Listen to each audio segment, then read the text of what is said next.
text message too. All right, we're live. Who all is in the house? I'm going to catch up a little bit on who all is here, and then we'll sit back. Got the comments nice and big. How is everybody? I see mostly old parts and Rust Patrick, JB, and Big Belly Racing, MM78, not to be confused with MM79. Scarlett's here. Don English. I've got your red 727 with me. You know what? We saw a 727 on display at Indy that had a drum that blew up in it, and it looked just like Don's, except Don's did not have a drum. Unfinished project, Dart Sport. Oh, Patrick, Buffdale Campo. Ron English, howdy. Indirect connection. Now, I'm just back here greeting people. Indirect connection is Jason Falk, by the way. Turbo Tom 416. No name 500 competitor, along with Tony's Hot Rod Garage. Tony's getting ready to cross the finish line, by the way. My Aunt Nancy is here. Howdy. Subs? He's getting close. He's getting close to 500. My Aunt Nancy's here. My mom is here. Hi, Mom. Hi, Aunt Nancy. How you guys doing? Aunt Nancy, I'm glad I didn't bring your van up here. We got a little bit of snow. Colleen Tebow. All right. Who all is here? Jay from Rabbit Transit. Buck is here. Greg McDonald. Heavens Mopars. Oh, Dan E. Boyd. Thank you for joining. Pizza. Not just pizza, Dan E. Boyd. Awesome pizza. Is it, what do you say? Aurelio's? Is that it? Aurelio's. Aurelio's. It's outstanding. Chicago style pizza. Yes.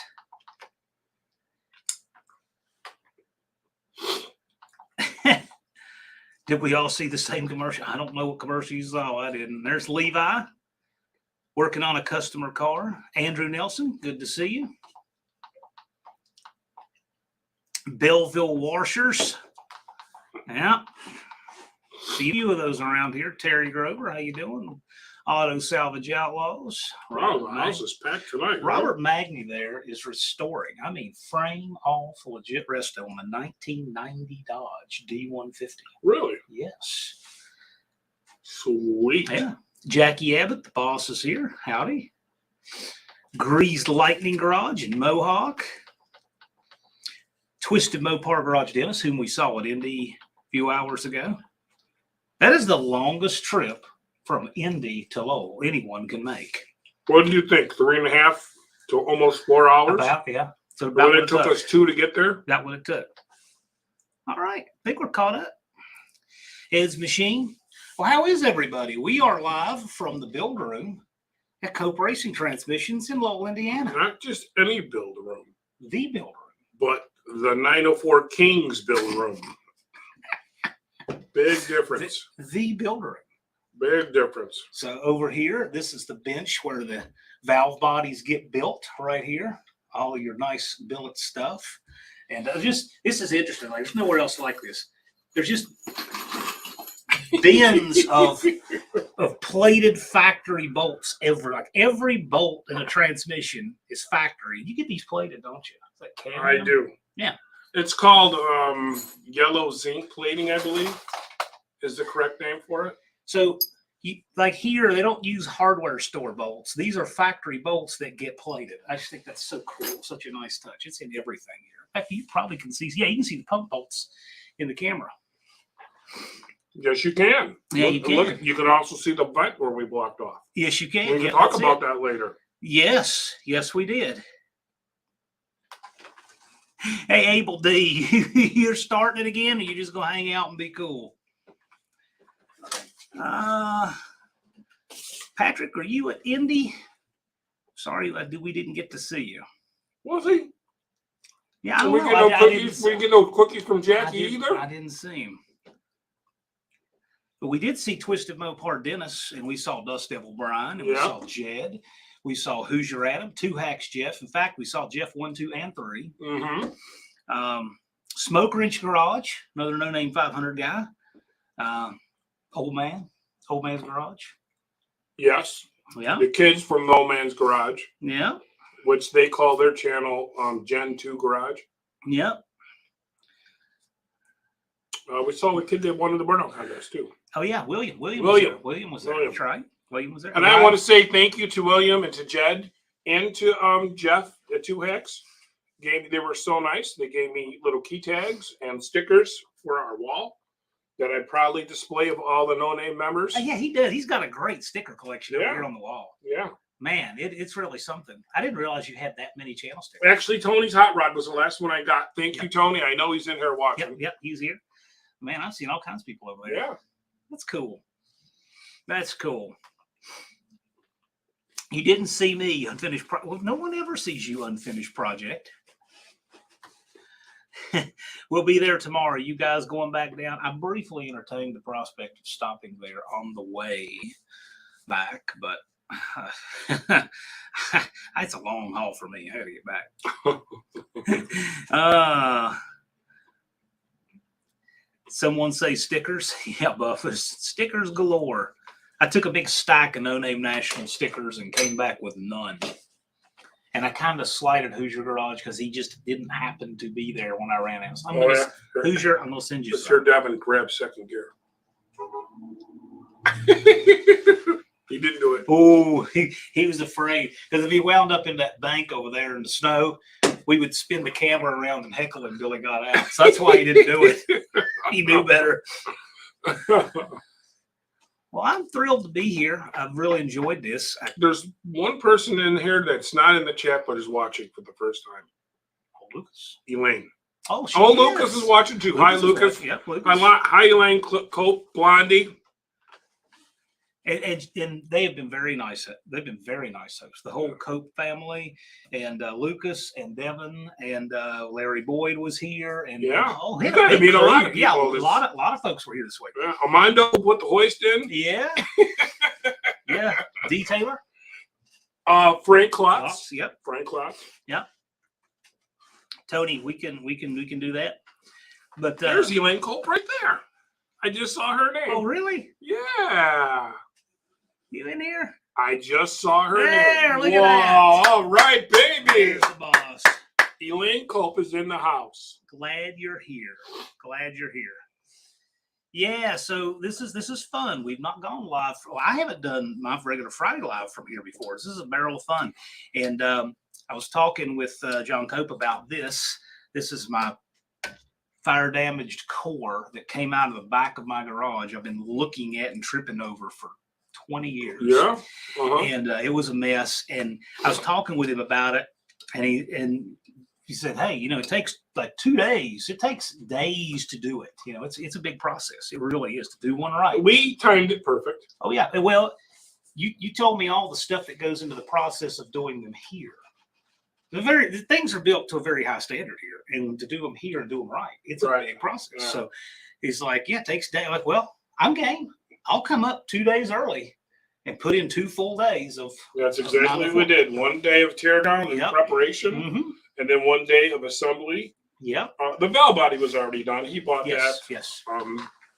I robbed the solenoid off the dog. Yeah.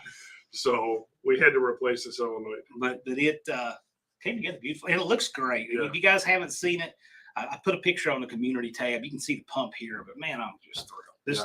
This thing, I had a shop fire back 2 years ago, but at about midnight on my way out to see just Mopar Joe, and it wasn't a bad fire. I put the fire out because fortunately I keep several fire extinguishers and hose and everything. I was ready for it, but it made a mess. And this transmission, my core pile, where I keep all my cores, including this, was right next to where that was.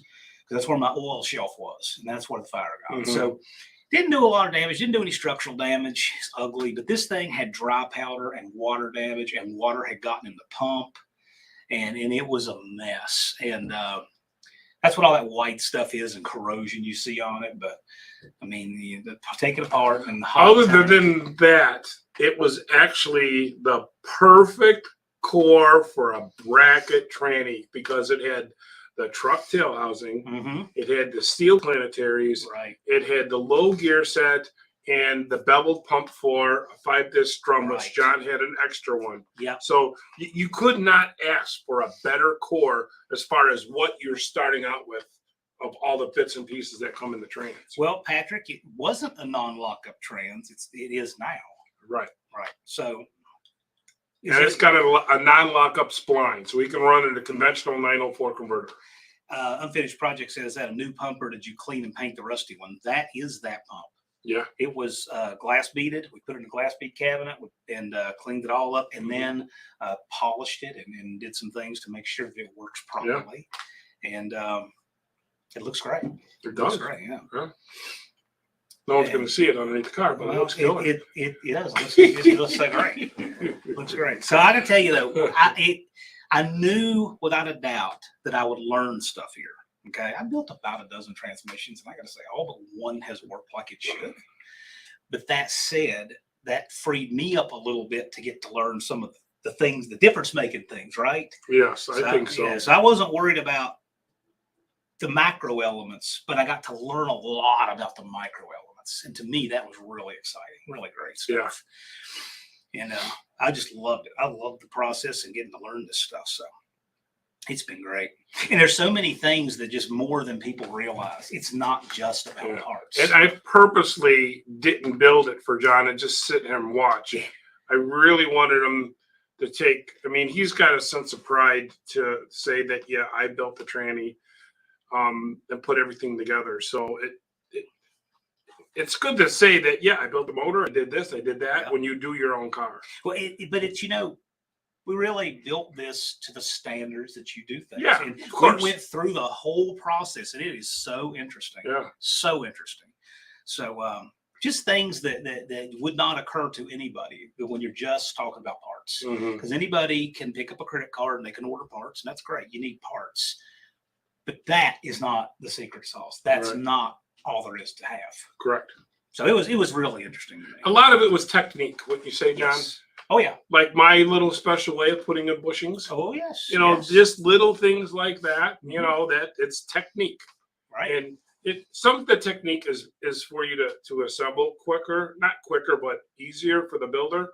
But some of it was so that what you're putting in is in there correctly, like the technique for the bushings. Oh, yeah. You don't tell them about them, you could, or whenever you get to that. Well, I mean, the bushings, and we did a video on that.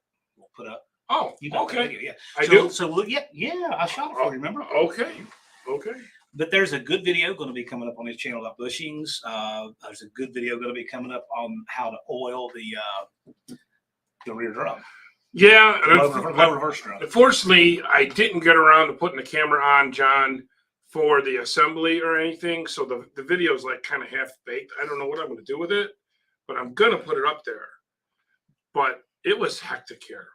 I had to go to the doctor last minute. Yeah.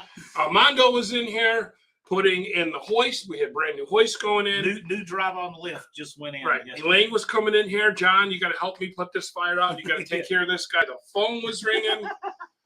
It was crazy. I got to tell a story. Okay. So the first day we come in here, I put this transmission on the build table.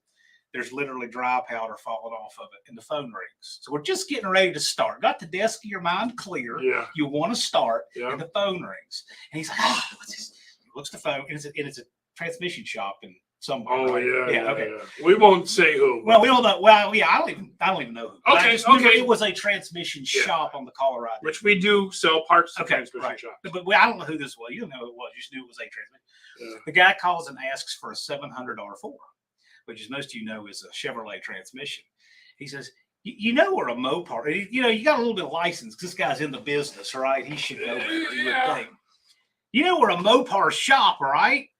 And I don't know what the guy said, but then he says, well, why don't you graduate from panties to boxers and run a torque flight?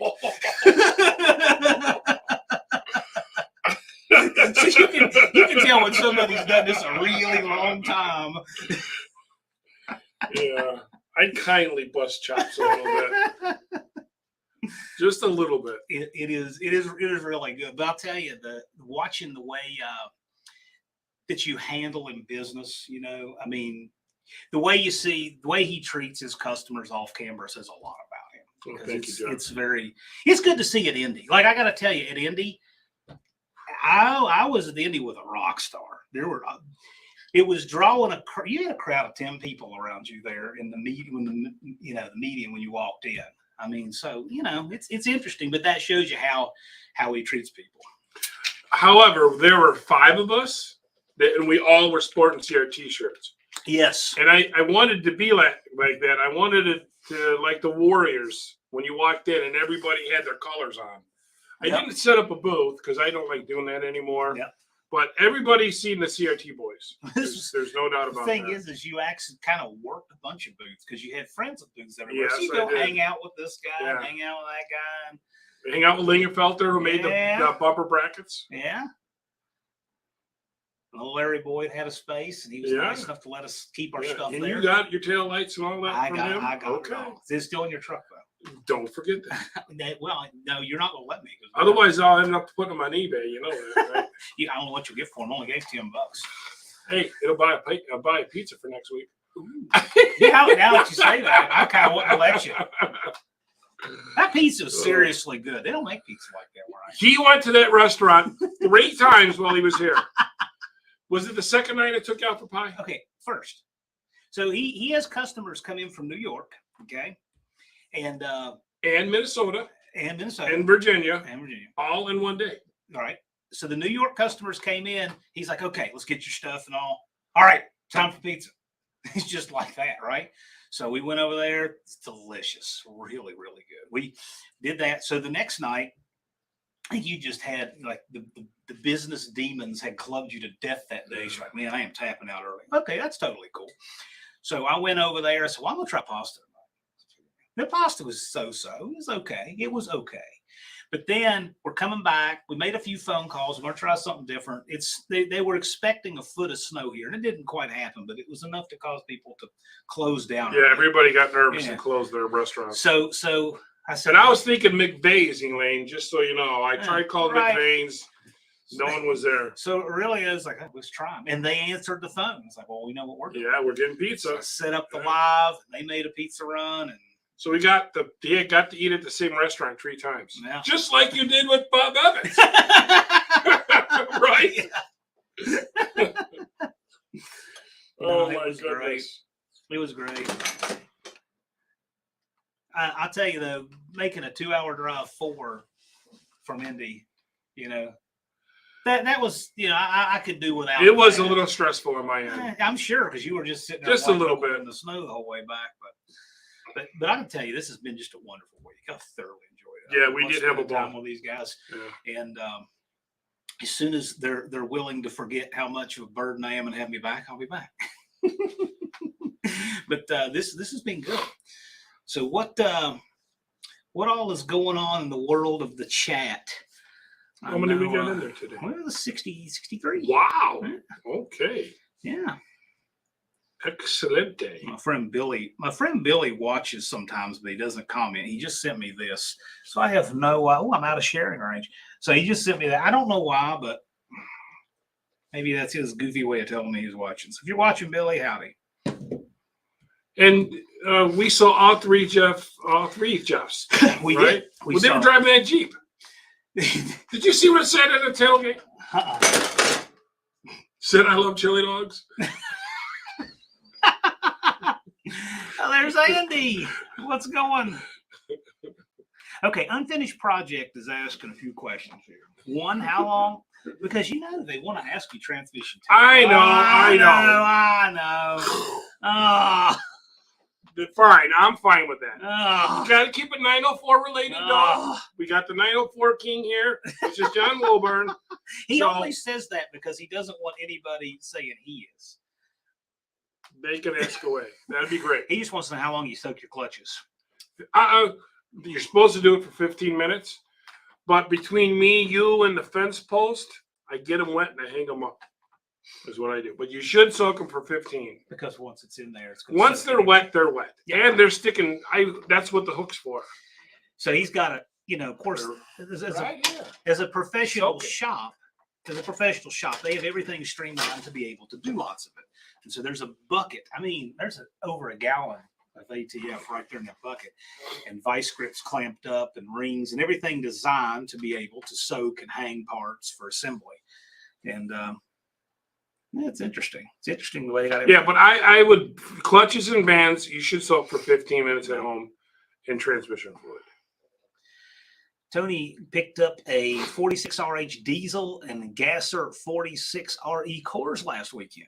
Tearing into those soon. Cool, man. 46RH is what you recommended I do in the van for towing. Or 46s are gas, 47s and 48s are diesel. Okay. Or 47s were V10 trucks too. So. Yep. Doug Norden, 2 hours away, and the weather, this is the only snow I've seen all year. If I hadn't come up here, I would have probably gone to or possibly gone to here. We're going to see it. Oh, I forgot to tell you, John. While you're here, you got to make a Chicago snow angel. So last time I was here, he was insistent that something I needed to do. And we talked about that before. I kind of knew this was a done deal. You showing up, right? Oh yeah. He said that I needed to stick my feet in Lake Michigan. Yeah. So I said a toe. Okay, whatever. I said a toe. Look, if I got to go to work to get my sock off, it's the same thing. All right. So, for those of you who don't know it, we went to Chicago. I'm not picking it up this time. we went to Chicago, and where was that? It was the aquarium and this little wall. Planetarium. Right, and the aquarium is on the same pier.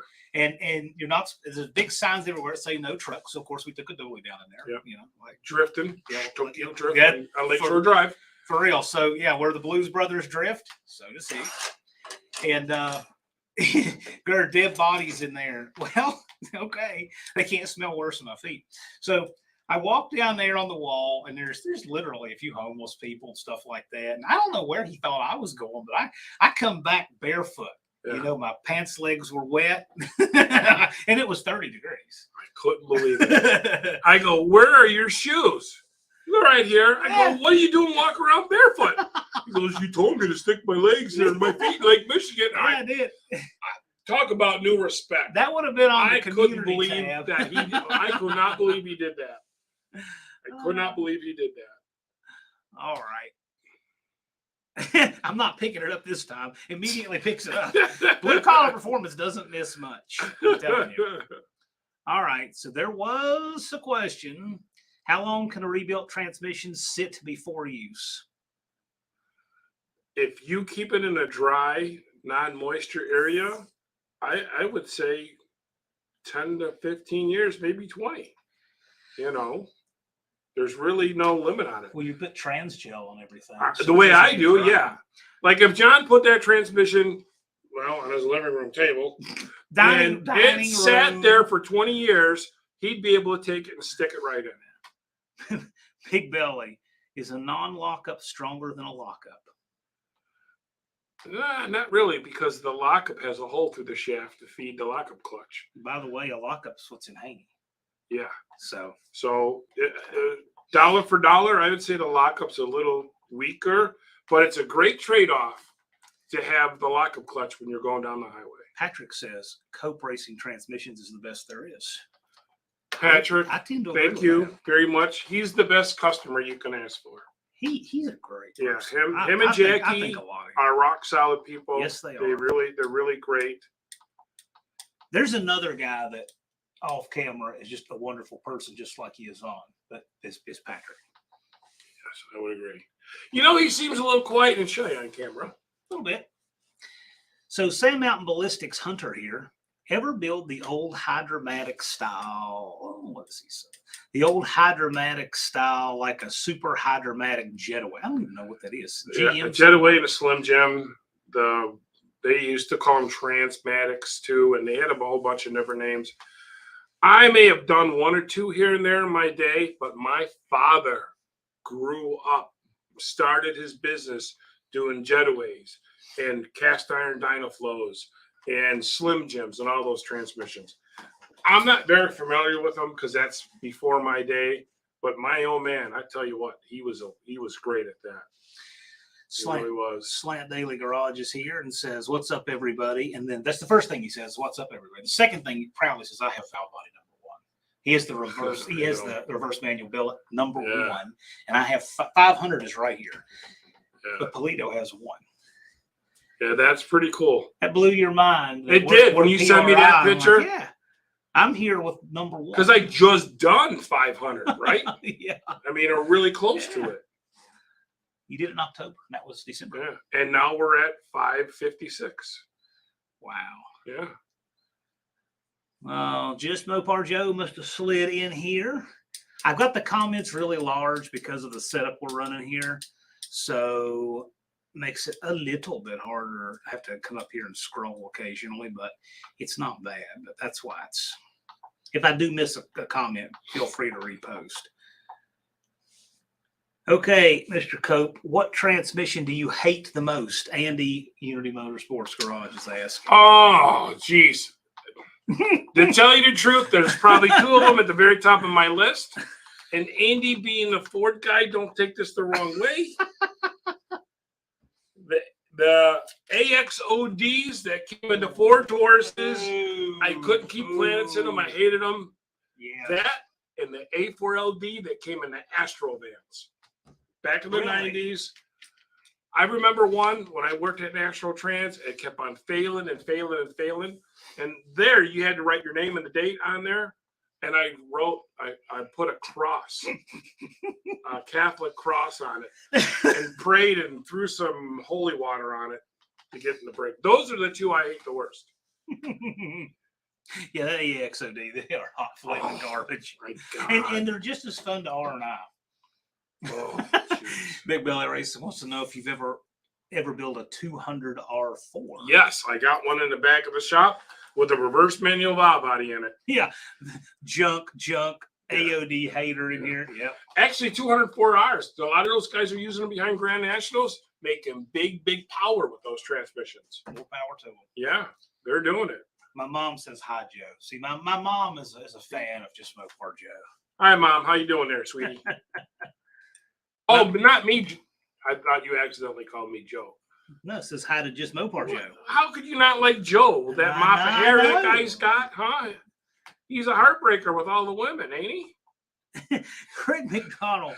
Well, Blue Collar Performance is asking, this is a good question. What caused you to start in the transmission business? Well, while you answer that, I'm just going to sit back and let you have fun with that one. That's an easy one. Everybody knows that one. But if you don't,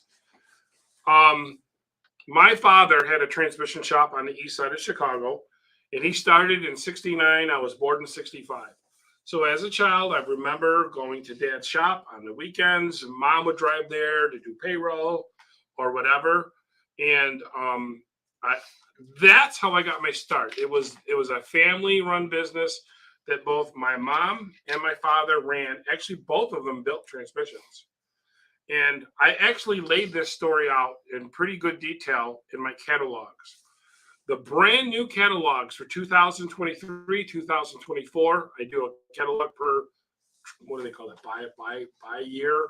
Every 2 years? Biannually. There you go. Thank you. That will be out at the end of this month. So if you would like to read the story of that, you could get a catalog. They're free. I ship them to anybody in the lower 48 for free. So check that out. But no, I got my start with the old man. At dinner Tuesday, eat dinner with those folks. He says, "Man, that car's beautiful. I want to put her in the catalog." So it'll be in the catalog. Yes. Scott and Jack. Cool. Scott and Jack. How cool is that? And we have a spot for it. Yeah. We have a spot for it. Great people, by the way. Oh, yeah, they're so nice. That's the first time I met Jack, the old man, his dad. The guy was giving me a hug at the end of the day. Yeah. Because he's very nice. Very nice people. Now, in that car, an interesting story about this. You're going to see it in the catalog, and I hope you put this in the catalog with the car.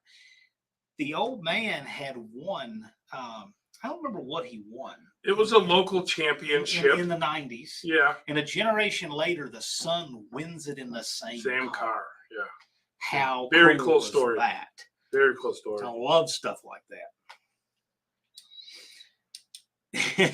Joe says until September. Don't ever underestimate just Mopar Joe. And Buck doesn't had an interesting question. Does an A518 make a good parts transmission for 727? A Cummins A518. It does and it doesn't.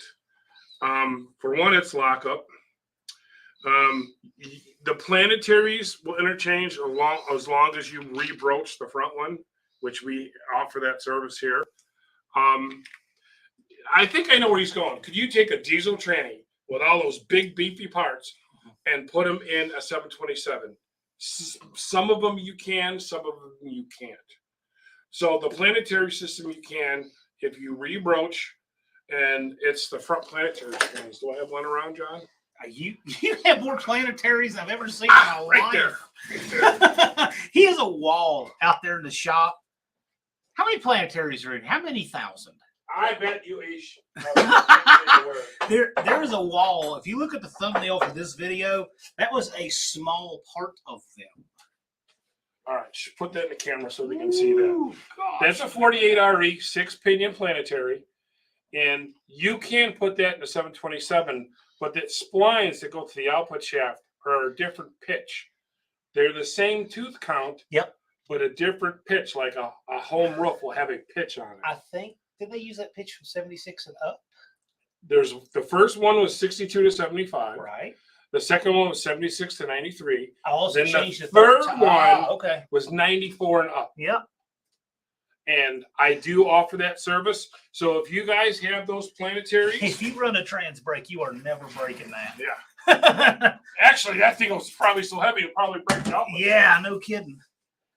That is a serious planetary. We use good planetaries in this one. They were steel and they were 4-pinion, but this is also not making the kind of torque that thing will withstand.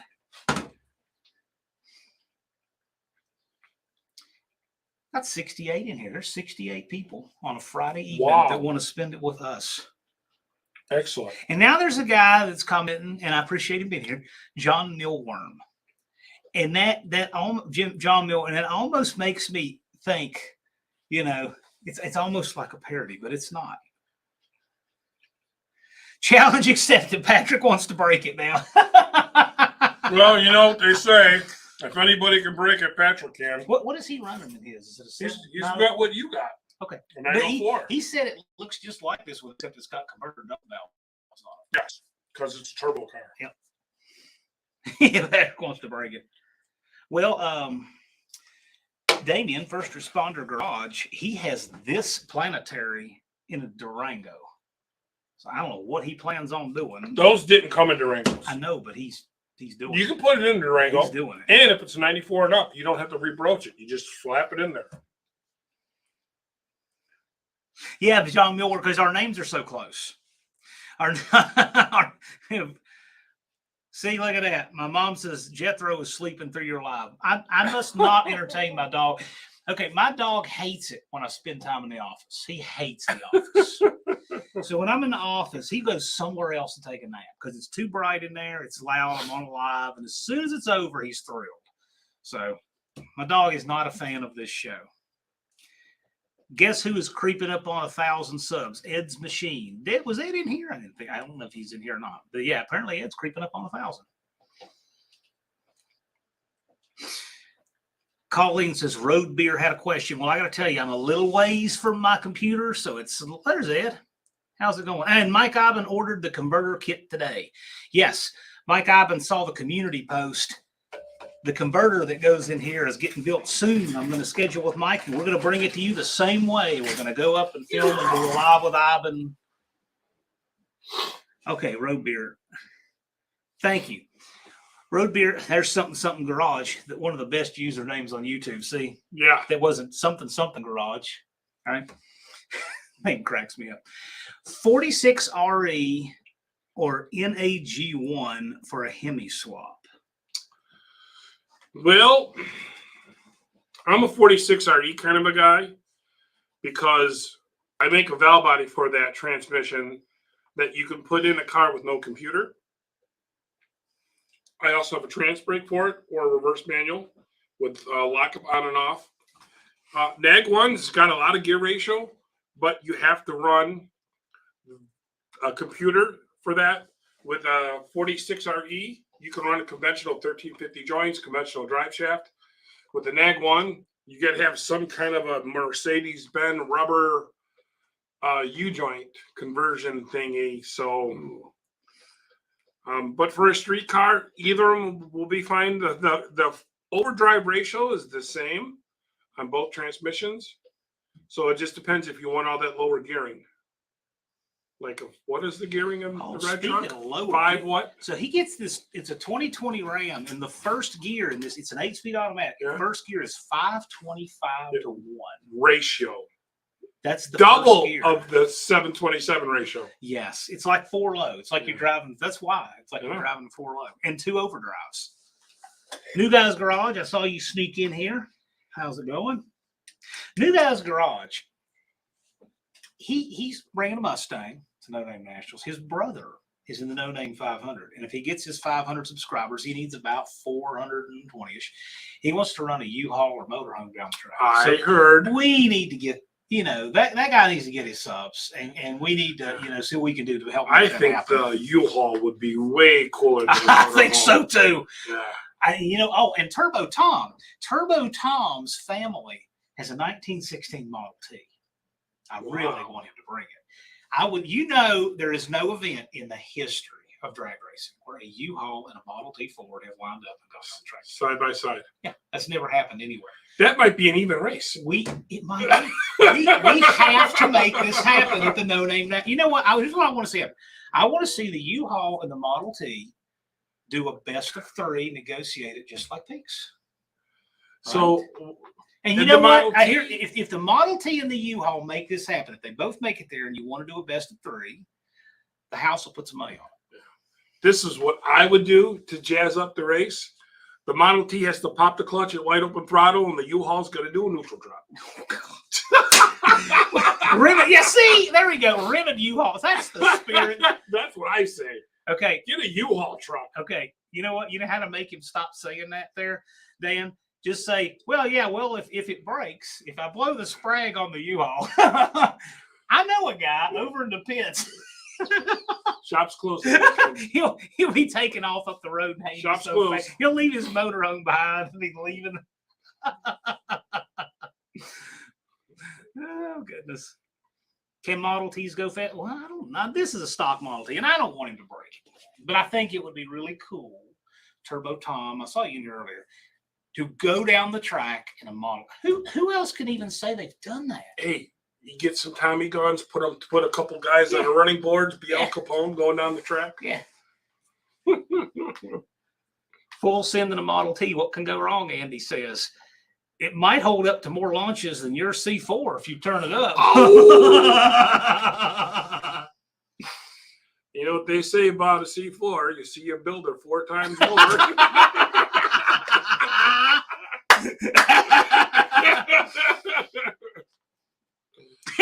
Two guys wants to bring it back with us. Return it. When you return it, have your car number still on the driver's side when they're walking around. An ET dial-in. Yes, with an ET and your car number on there. That's what they did with the Hertz Rent-A-Car Shelbys, right? Yeah. Rent it, race it, bring it back broken. I'm telling you. You got to make this happen. So, and again, I never tell anybody to subscribe to people. I always say check them out, and if they earn your sub, great. New Guy's Guitar. That's New Guy's Garage's brother. Okay, so check him out. I gotta say, I enjoy his channel. His channel is different. He actually had a short that made me laugh so hard. I bet I watched it 3 times. He said, his delivery is just awesome. You know how I said I'm certified to clean up dead bodies? Well, I wasn't kidding. And it's he and his buddy from work. Apparently, they do like bio cleanup. And he says to his buddy, and this was just, you couldn't script anything. It's funny. He looks over at his buddy and says, I wasn't kidding, what up? And his buddy who's driving doesn't flinch, says, no, he was not. And he's right back over. He says, I just cleaned up a bio at this hotel. Oh, geez. Yeah. So, anyway, it's a fun channel. Was that a Dodge Charger just drove by? I wonder if they can see what's going on out here. So there's snow in the parking lot. We got The 2 cop inches cars snow. they are Chargers and Yeah. Durangos. Yeah, we got 2 inches. Oh, tell me what we saw on the way up. Those cop cars in the median everywhere. The Hellcats. Yes. Were they black Yes. Durango Hellcats? 3 of them on I-65. Yeah. Chuck Car Willie says, I was announced I was in a rental car, no name Nationals. Well, maybe Ron Ward thought you were driving a rental car. He's gone now. Yeah. He's probably watching us to see what we're doing, seeing if we're breaking in. I got to tell you that if we were thieves in here, we would be really bad ones. I mean, we got all the lights on and we're like sitting here and have pizza. We're not doing a good job of just getting in and out with stuff.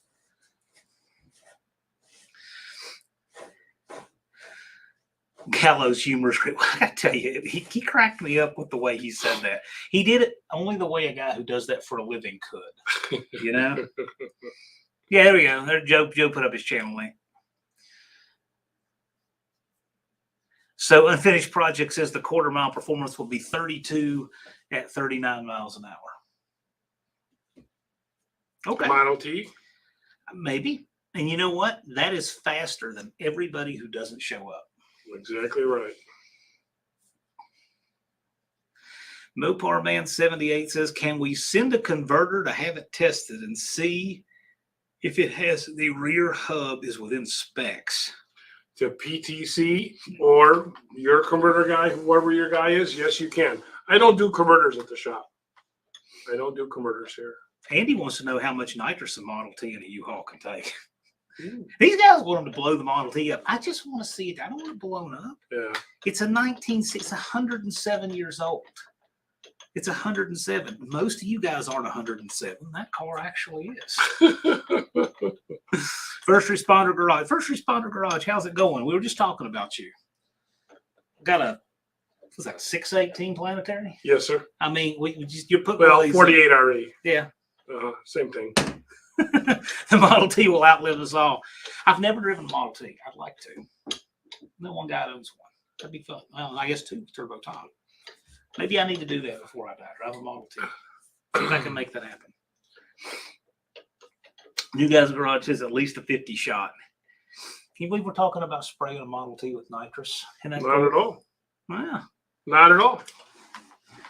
Joe says Haney's wheelchair ramp this year. Hope I get a chance. I got to tell you, you know, we can make that. We can make a victory lap down the 660 in Haney's wheelchair. Yeah. We can make that happen. Well, you know, we were talking about you, pretty boy, on the way here, Joe, with your golden locks. And I might as well say it now. Anybody who beats Mopar Joe at the 2023 no-name nationals and takes him out in any round of bracket racing, because he won the bracket. Right. So anybody who takes Joe out in any round gets a $50 bill from your guy here at CRT. Anybody who takes Joe out with a CRT sticker on their car will get a $100 bill, and that's to the first person. To the first person who takes Joe out, the bounty, if you have a CRT sticker on your car and you have parts in it like Patrick. CRT parts. Yes, CRT parts. I'll give you $1.50, $150. Bounty money. So there's official bounty on Pretty Boy Joey. No, Joe, you cannot, because he even said that. Yeah, see, I told you. I know those bracket racers. Can I take myself out by red lights? He's asking. No. I told you he'd do that. Yep, you called it. First so there's the first official bounty on Joe's head. Now, First Responders says I'm putting all 5 of my stickers on when I add them up. Good. What's Joe get if he doesn't get taken out? Oh, that's then the bounty will double for the next year. Oh, how about that? But there's no way. Everybody's going to be chasing them down in the staging lane. So if somebody here they're going to be guys arguing the race in first round. You watch. So, I want to race Joe. I want to race Joe. Well, there you go. See, Dizzy wants in. You Dizzy, you better bring a lot. Joe's good. He is very good. Very good. There are several guys in our community who are good bracket racer. Yeah. I had 4 guys picked out that I said it could be any of them, Mhm. and 2 of them were in the final. Nice. Because we got a lot of talent. Yeah. We really do. So yeah, Joe, sleep good tonight. You got a bounty on your head. and it doubles if no one claims it. If no one takes them out. Yep. Yep, that's interesting. I like it. There's Spencer's Food Reviews. We should just call it Spencer Chugs Mountain Dew channel. That's what he does most of the time on the channel. Hey, Look John, at if you ain't doing it, go get me a fresh one. What are they? I'm only kidding. Well, you can hang out and No, do I'm stuff in my only- absence. I don't care. Lucas, get over here and get me a Where's fresh one. Lucas? He's an Indy. Lucas is handy for stuff like What a great kid, huh? Yes. Moving stuff too. He's going to teach you how to shoot a bow and So arrow. Lucas, we're talking to Lucas at lunch today. I said, I'll tell you what, you find me a safe, legal place to shoot. And if you teach me archery, because he is competing at state archery champion. He's number 1 in the state. He's number 1 last in the year. state. Yeah, So he's defending his title. This guy is legitimate. I said, you teach me to shoot bow and arrow, which I don't know how to do, and I'll teach you how to shoot a pistol like a boss. So that would be a fun trade.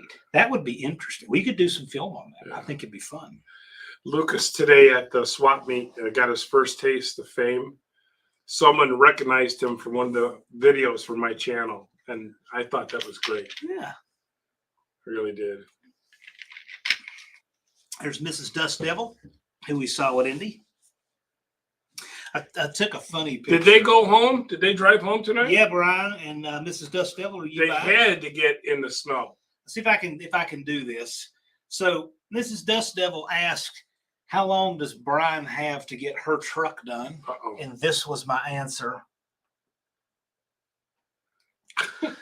202, which we have hanging up back here, of course.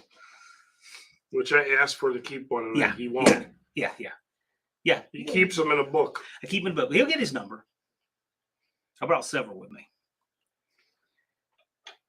Just Mopar Joe, did the Coronet go home yet? I know that's a beautiful car though. That red Coronet. Wow, that's a good looking car.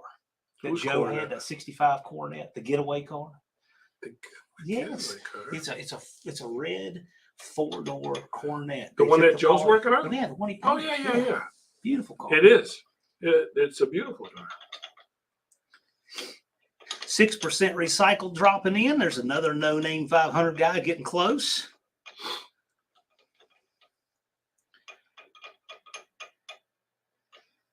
Let's see here.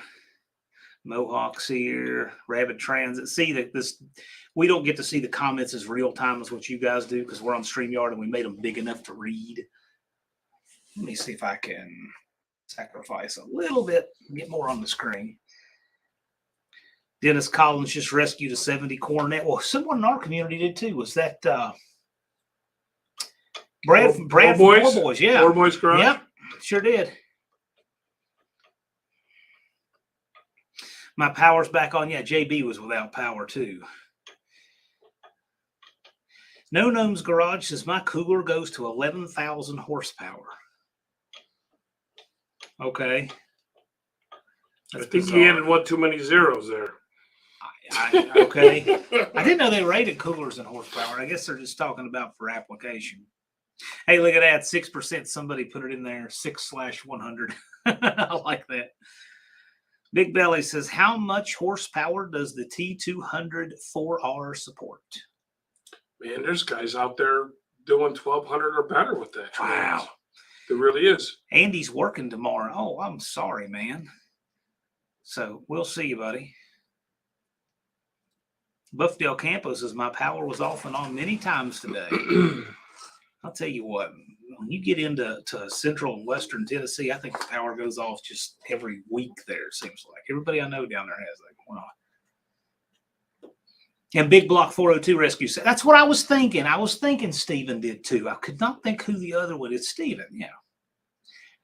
J. Russell Finch asks, is that trans stronger than a 727 now? Which transmission? Do you mean this one, the 904? Stronger? No, it's going to be 3/10 faster. That's for sure.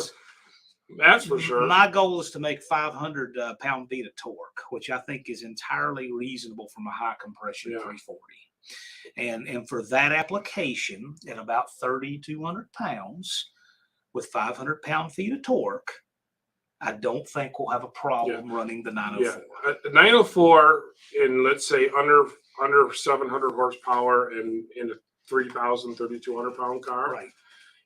Unlike the 727, you don't need to have to throw a lot of billet stuff at it to Right. be up to par for that horsepower, you know? Well, like one thing a lot of people don't realize, the 727 had aluminum, like even the Hemis had aluminum planetaries. Yes, they did. Well, you could get both aluminum and steel for the Yep. 904. The 904, you could get 3-pinion or 4. Yep. The 904, you could get a 245 first gear or a 277. Yep. All from the factory, which is And a nice. 16 bolt-in spread. It has 11 bolts. 11. Yeah. There's 11 bolts that go all the way through the case and through the reaction. There's 5 that go through the reaction shaft support, 6 that go through the case alone, but all 11 go into the steel bolt-in sprag. Yeah. It's really stout setup. And they didn't do that so it has a bolt-in sprag. They did that for quicker assembly. It's at the So factory. you get a bonus for engineering for assembly process. Wouldn't that have been better for the Purpose. 727s they had right from the factory? Yeah, I think so. Instead of just pressing it in. Yeah. Yeah, I don't know why one's pressed in and the other one's riveted in. They knew how to do it. Maybe they had a different engineer for each transmission. They knew how to You do know. it. So there's just a few things I like better about the 904 like that. Does the 727 have more brute strength and size of output shaft and input shaft? Well, of course it does. And there's applications where you need them. Yes. Haney is a good application where Yeah. you need it. Haney, if Haney had a 904, it would be the exact same thing as Andy with his C4. Right. It would be like, Yeah. how far can we push this to the edge? That's what will be like trying to run a 904 in Haney. Yeah. Could you do it? Probably, but are you flirting with disaster every time you let go of the button? Yes. Yeah. Nick the Van Man is here. Glad you're here. Another no-name 500 guy. And Scarlett just got his 70 subs, by the way. I saw that earlier. Indirect Connection Jason asked me if I was going to be at Indy. Unfortunately, I will not tomorrow, but I had a good time today. First time I've ever been there. There were a couple of things I needed. I saw them at the first booth when I walked up. They were both dirt cheap. I left them with Larry Boyd. Walked around and saw all my friends at the show. Didn't buy another thing, and it was great. And I met That up was with, a good show this I year. met up with Hoosier and Two Hacks to pick up some things that they had for me there to pick up. And after the show, John, for the very first time, had his very first Chicago-style hot dog from Portillo's. Indeed, I did. It was delicious. Yeah, 2 of them. It was delicious. It was an authentic Chicago hot dog. Yes, sir. Road Beer Garage is asking what cost you to swap the Hemi into Haney. It was having something new. I raced 440s my entire life. Stroker 440s. I've had all the different cylinder heads, the EZs, the dash ones. And I did good. I would, have a 10-second car, but I had a guy who was selling that Gen 3 Hemi, the 392. I think I paid $4,000 for it. I'm like, yeah, I'm going to put that in Mr. Haney. It had the original 351 or whatever it was. So that's how I got hooked on Hemis. Joe is saying you couldn't get the 400 to 500 horsepower.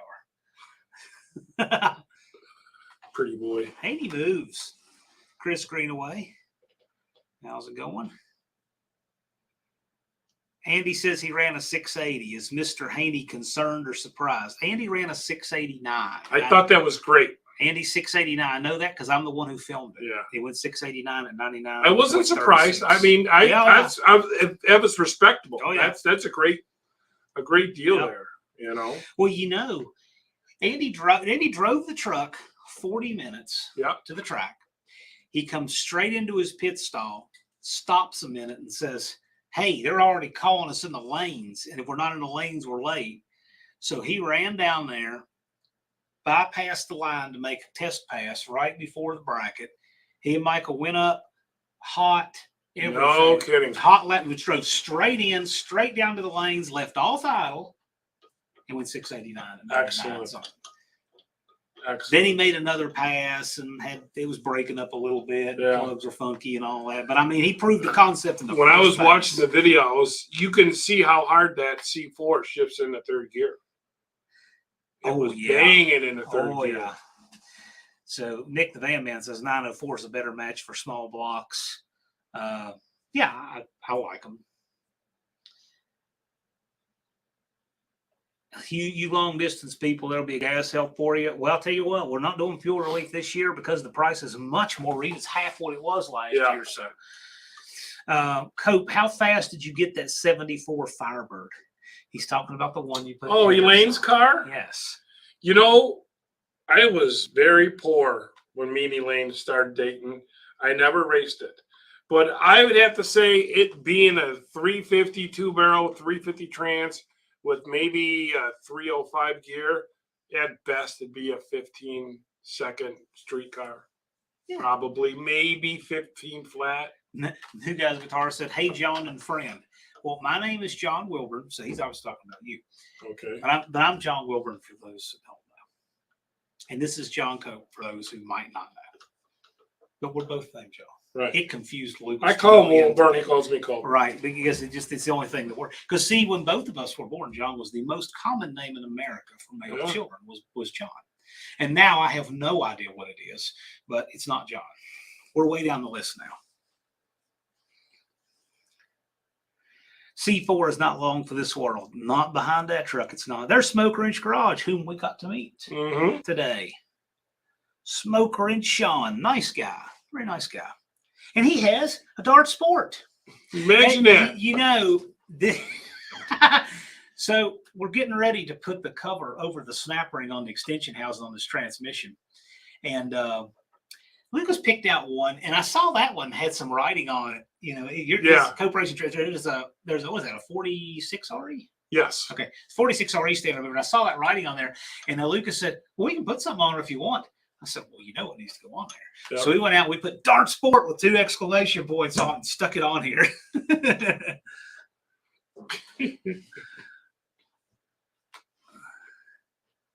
Some rich person's last name is the most common first name today. Okay. Hemi Dart Sport, Doug Narden said. Ooh, well, Dick Landy had a Hemi Dart Sport. The only one I could think of off the top of my head. Did you see the case saver JB made for me, the 46 RE? So JB's little shop made a, Damien, text me a picture of that. I'll show that to Cope. Text me a picture of that. It's actually pretty cool. I'll show it. A case saver for a 46? Yeah, first responders. Shoot me over a picture of that and I'll show it. I'll show it to Cope. I thought that was interesting. JB made it from JB's little shop. Really? See, unfinished project. I told Lucas, you got to spell it right. It's got to be capital D, capital S, no spaces, 2 exclamations. Okay. Always got to be, you know, that's how it's on here. With the potato at the end. Yeah. Joe, I'm glad you could join us tonight. Unfinished project. I've had a few people ask me, who's that guy that keeps on putting potatoes on every one of your posts? and that came up at dinner the other night with the guys from New York. Oh, yeah, the guys from New York have been watching his channel and were asking him about that. Yeah, they thought you were a stalker. Yeah. So I told them to say potato 5 times really fast. Oh, look at this. Nick the Van Man 90's asking, do you do GM transmissions? I need someone to stuff his 700 R4 with a rebuild kit and all that. Nick, since you're here, I'm going to tell you and all the other people here for second shift, because the story's worth telling twice for those who were not here when we first started. He gets a phone call as soon as we start tearing this down, and it's some unnamed transmission shop somewhere, right? You know who they were, but it came up on the caller ID as a transmission shop, and the guy asks him if he has any 700 R4s. He said, you know we're a Mopar shop, right? And I don't know what the guy said, but then he says, well, why don't you upgrade from panties to boxers and run a torque flight? So I thought that was pretty. That's a good answer. Pretty brutal, the GM guys that call this shop looking for parts. Oh yeah. Yeah, they don't take it easy on you here. You got to have a good sense of humor to make it. Smoke Ranch, thanks everybody for the shout out. Well, yeah, thank you for participating. We like having you in the community. Yeah, Nick the Fan. Of course, yeah, it was funny. It was real funny. It's one of those things. If I'd have had a camera roll, you never know. But if I had that, that would be a short. Yeah. Paint the transmission pink, Elaine Cope says. Yep. Yep, that happened. The only people get pink transmissions. Who did I do that? Oh yeah, for Chris Schneider. Yes. It was automatic shift. Yes. Automatic shifts get pink transmissions. Oh man. My wife is participating. I'm so glad you're here. I'm kind of shocked. I'm glad you're here. Well, Elaine's got to be wondering, what we were going to do here. Probably think we're having a big party or something. Right, This is the regular Friday Live. We're just doing it on location.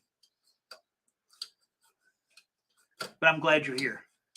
I really mean it when I say I'm glad everyone here wants to spend their Friday evening hanging with us, and I do appreciate that. This channel, we do not do lives where we just talk to each other and ignore the chat. Because why would we do that? Right. We don't need a live chat to do that. Right. This Plus, there's interaction with the people who are here. Well, that's why we do it. Yeah. We're doing it for them.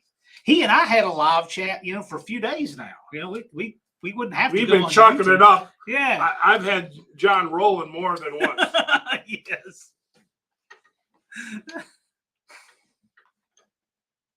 I've seen pink converters, Mike Ivan says. Yeah, I don't doubt that at all. It'd be really bad to get a pink converter in a GM because you'd see that thing. I did paint my friend's transmission pink. Yeah, in the truck it went like that too. I know it did. Oh yeah. Yeah. I go to Deb. I give him some money. I go, you need to go give me some paint for this training. He goes, okay, what color? I go, pink. He looked at me. I said, I ain't kidding. Go get a can of pink. Yes. Pink paint. We're painting, as John Cougar would say, we're going to paint the mother pink. All right. I know I will not have to go back too awfully far, and I will find that. Because for those of you who haven't seen it, he was not kidding. Oh, my God. That happened. 46 already? That's Chris Schneider's transmission. And, yes, it went in the truck. Just like that. Oh. Dust Devil Garage says light red. No, you can't get out of it that way.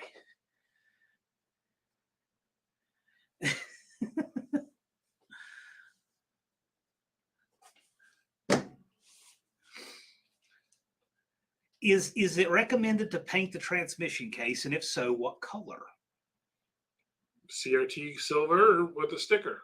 Mm-hmm. Yeah, if you want, you could. I mean, it makes it look nice. You don't have to, but see this case. See the inside of the bell housing. It's been painted too. I do it because it makes the gold hardware stand out. It pops, and it just kind of shows a little bit of your craftsmanship, and you take pride in what you're building, like painting a motor. OMG, someone might see it in a truck. You're going to be looking underneath trucks now trying to catch that, aren't you?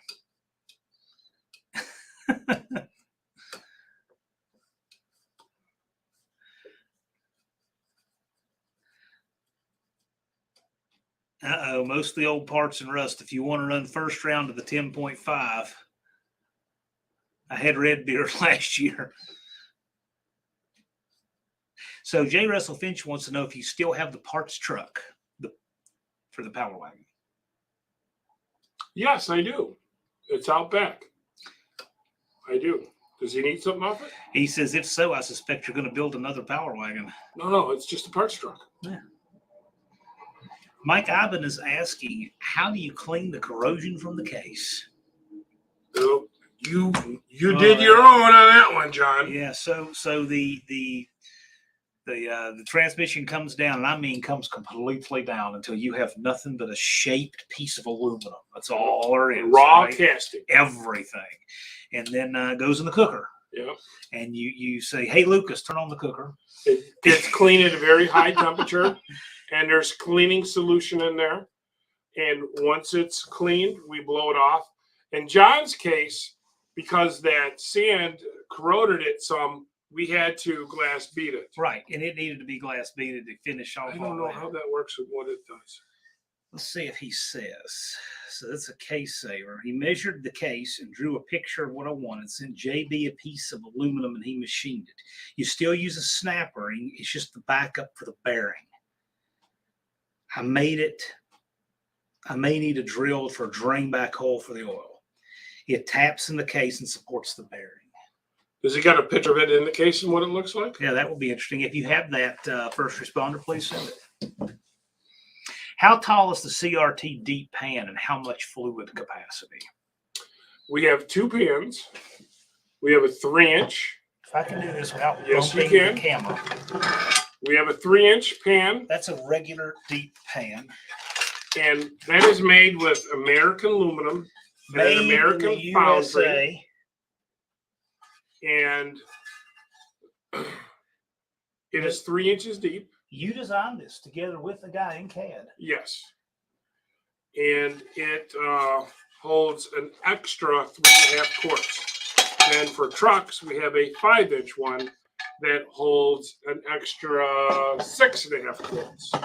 That is the super deep pan is like this. I got one in Haney. Yeah, you couldn't run it in a really low car. No, if you had a Charger Coronet or something like that, you couldn't run it. But if you got some a little bit higher, like my Coronet's got one, the Power Wagon's got one, my Dually's got one. This is a great question, and it's very relevant to what these guys do. Smoker Inch Garage says, so is the 4.2 lever better for a 904 than the 5.0?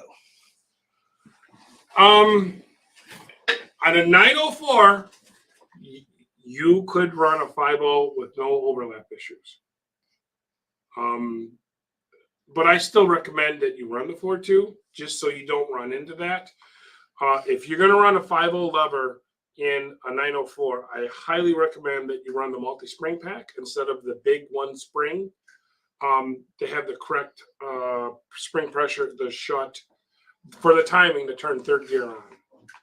So there's a big spring, and on a 904, it's a big single spring. That spring is like that big around. And that spring, when right rotating, Chrysler had no idea about this, but it's wound the wrong way. Right. And under acceleration, it can create pressure and unwind, and actually let the clutch pack apply. So the multi-spring pack fixes that. So Dizzy says, what's the price on that 904 pan? That's a 727 pan right there.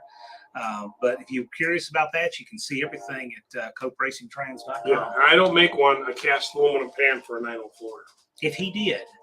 Yeah, there wasn't enough demand for it, for the investment I have to make to have the fixtures and all. I gotta tell you, he is not shy about spending money to do better stuff and make better stuff. There are guys who will really go all the way around the world to keep from having to invest in doing the kind of stuff that John Cope does. And if I was in my 40s, I would invest the time and the money for big block 904 cases. Oh, yeah. Okay. Yeah. Certified cases for 727. SFI, yeah. SFI cases. I'm in my late 50s, and I'm thinking about fully retired. I just don't have it in me to take on a huge project like that. But you guys can buy in stock valve bodies. Yeah, right we now. got everything. Hey, it's so much fun though. I mean, I gotta say, over this, just handfuls of plated bolts of everything you need. If I can see a list of hands, put a smiley in the comments. If you ever took your kid to Disney World or Disneyland and you see the joy and the happiness on their face, that's Wilburn here at the shop. The guy's been walking around here like a little kid. Enjoy it. Looking at all the parts and all the stuff and just soaking it all in. That's just fun. They're just like, wow, John, look at this. I'm like, yeah, I do this every day of my life. You know what? Anybody that's ever walked in all of us here in the chat, we've all had friends walk in and say, how many of those do you have? About some. You have one shelf that's got to be 8 feet high and 15 feet long with nothing but planetaries on it. Yeah. And it's not all the planetaries, other shells. It's just one with that many. There are two walls plus a room that's 2 walls with a shelf in the middle both sides, and then another room full of 5/8 just The transmissions. one's 518 stuff, and the other is cores. You know, big block cores, small block cores, push buttons, non-push buttons. So we got 518s. We got some 545 FREs, which I don't know why I have those here, but they're here. Well, the real reason I'm smiling though is because I really enjoy this. I enjoy getting to hang out with them. I enjoy getting to learn. It is cool to get to see all the stuff too. But really and truly, the best appointed shop in the world with the wrong people running it and working it and spending time with it would not be the same. It would not be enjoyable. Remember how cool it was when you were a kid? You went on a field trip. Yeah, that's John. Yeah, enjoy the kids. He's a 13-year-old kid on a field trip. Yeah, enjoy it. It's great. And we did have do you like how I left the bench? Yeah. I came in after nice and dinner clean. and got this. Just you cleaned the gutter for the first time, and I can't tell you how long. Yeah. Because I knew something of mine was going to roll in that gutter. But no, really, it's just one of those things need done. I like to leave things there in a fountain if I can. Yeah. So New Guy's Garage. If you haven't seen it, New Guy's Garage here, he has an engine on a stand in his living room. For real. You need to see it. Is he married? I have no idea. Never asked him. Bet he's not. Because that ain't gonna fly if you got a girl at the house. Well, I have a complete I had a complete 340 in my living room. Yeah. But I can get away with that stuff. So have you checked? And he keeps wanting me to put this on the dining room table. It would be the second 904. Yeah, hell yeah. J. Russell Finch said, have you checked the numbers on the 727 push buttons? You might have a max wedge trans in that lot. Well, you could tell them about what you're getting ready to do. Yes, we could. Oh, yeah. While John was here, after the Texas guys went home, we had 2 gentlemen, and I'm gonna make a big video about this on my channel. From Minnesota. Came in from Minnesota. They came in from Minnesota. I talked to these guys on the phone.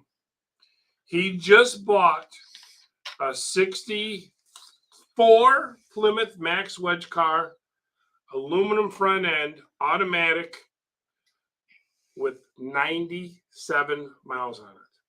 The car had license plates on it from 1965. It was raced 64, 5, and 6, and the last time it was on the street. The transmission's out in the shop.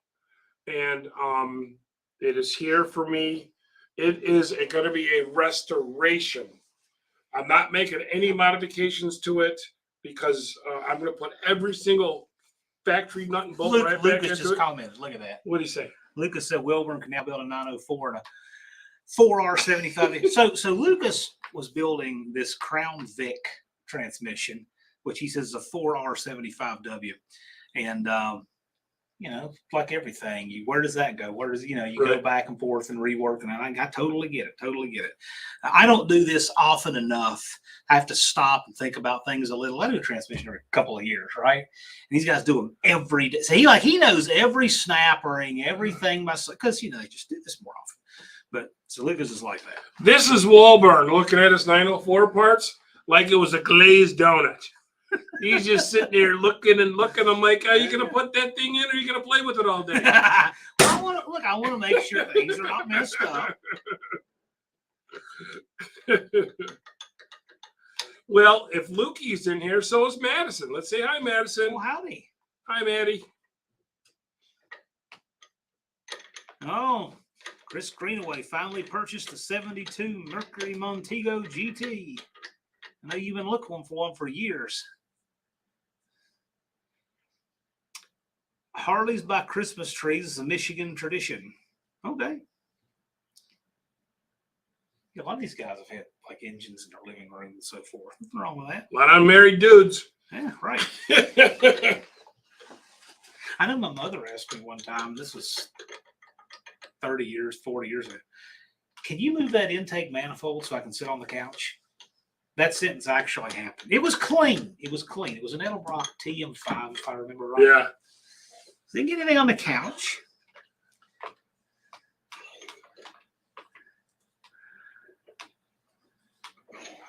Yeah, Jay Russell Finch says he'll be interested in what's inside it. Mine just had a different governor. I truly believe that the Max Wedge transmissions were the same as a 383 two-barrel. Yep. I mean, they'll have 4-pinion planetaries. Hemi transmissions were different. They had 3-pinion aluminum, didn't they? They do. They did. But Hemi transmissions were different. They had double wrap front band, the bigger drum, a beveled pump like some of your 904s. True story, Mom. You got true story in the eyeball roll from my mom there. Yeah. Yep. True story. That would have been after I bought the Dart, but before we moved. So that would have been in like 95 or 4 or something. Yeah. You know, we used to do a live with your mom. We need I to would see love what you for were. her. If she would do, I we would need love to for see her to what do you that. were like as a kid. You know what? I have. If you had your mom on a live, you know how many questions everybody be asking about what you were like when you were a kid? You know what? I have asked her and her sister Nancy to do a live. When I've gone down to my Aunt Nancy's house in Georgia, I said, hey, be on a live, because I've been on a Friday. I'm doing my live from there. I've done that more than once. They won't do it. They won't bite, but I'd love for them to. The door is open. I'd love to do a live with them. Jason's Garage says, can I get a Whopper with cheese? Oh, wait, this is the 904 King, not Burger King. Ah! 904, you can have it your way. 96 miles is crazy. I agree. A 96-mile max. 97. I got pictures. I'm going to show them the picture? Yeah, go ahead. Yeah. I'm going to tell the whole story on the video when I do it, and that's going to be in the next 2 or 3 weeks. Because the transmission's here, and he kind of wants it back quickly. So it's a survivor car, and it was in Indianapolis its whole life. And the guy that owns the car, the original owner, is that it? Yes, worked at the transmission Kokomo plant in Kokomo, Indiana. So I got to take it apart and document what modifications were made, and just freshen it up and put it right back together. Okay, here we go. First responder did this for you. Case saver is flush with the cutout for the snap ring. The first one. Let me see. Steel shims, whatever that means. That's the tail housing, not the case. I don't know. I'll have to talk to him more one-on-one. Yeah. I see where it goes. I see what it does. I don't know what the purpose is of that, though. Because that's where the governor stuff rides. And with the reverse manual valve body, we take all that out. That piece right there, Wolverine. Take a look at this. But I saw the part, but I wasn't sure what it did. Oh, I see how he's got it installed. He's got it supporting that bearing. I just threw one in the garbage. Ah, okay.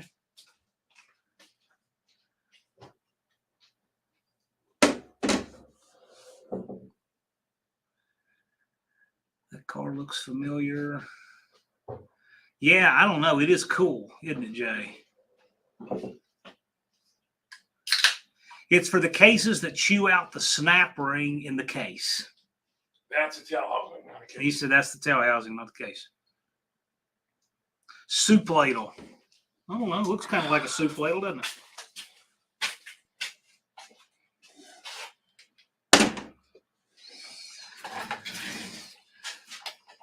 There is a lot of interesting stuff here. The way the case prep and all the preparations that go into the build are very interesting here. Wilburn, have you been a guest upstairs? Yes. So when I come here, I crash at the bar. CRT has a really cool bar up there. Oh, I got a picture. I've got to show you. And this. we have a motel room up there, but I have to get a new bed, get a new table. So when I have guests that come over to pick up transmissions, if they're going to spend the night, why get a motel room when you guys could just crash upstairs with Jim? By the way, did you see Jim at all? No. Jim was quiet. Jim is the shop ghost. There's a dead guy, Jim, up there. I had to take this picture so you can see this. That's my cousin Eddie. Yeah, Sure. he's got cousin Eddie on the wall.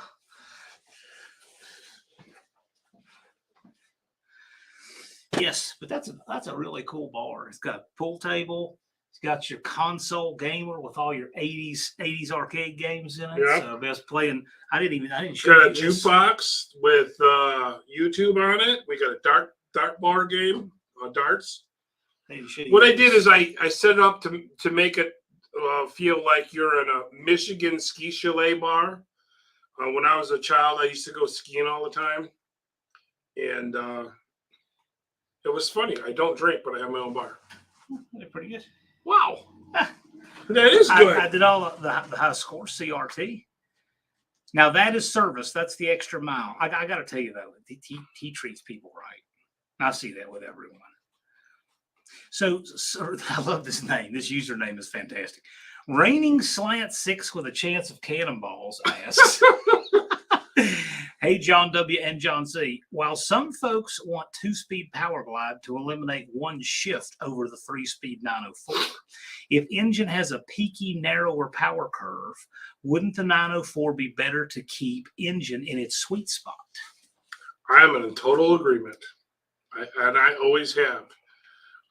Matter of fact, you see some of the fastest cars now, except for like a dragster that only needs a 2-speed. All those guys you see on Outlaws, all these fast cars, these super fast cars, are all running 3-speed transmissions. Larry Boyd runs a 3-speed, and he doesn't do it just to do it. Yeah.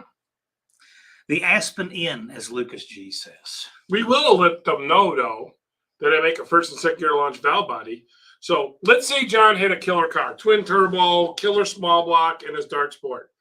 And he's like, I don't know if I should go to a glide or a 2-speed or stay with 3-speed. If John buys my trans brake with the first gear or second gear launch, he can have the best of both worlds. So let's say one track has really great prep. You can go there and use a 3-speed. You go to another track that has terrible prep, or you're racing on the street, you can leave it in second gear and make it a 2-speed. So what internally do you have to do to get that second gear? Do you have to make a way to put the low reverse drum on with the band on it? It's all done in the valve body, John. That's what I'm saying. Wouldn't that how it would have to be done, though?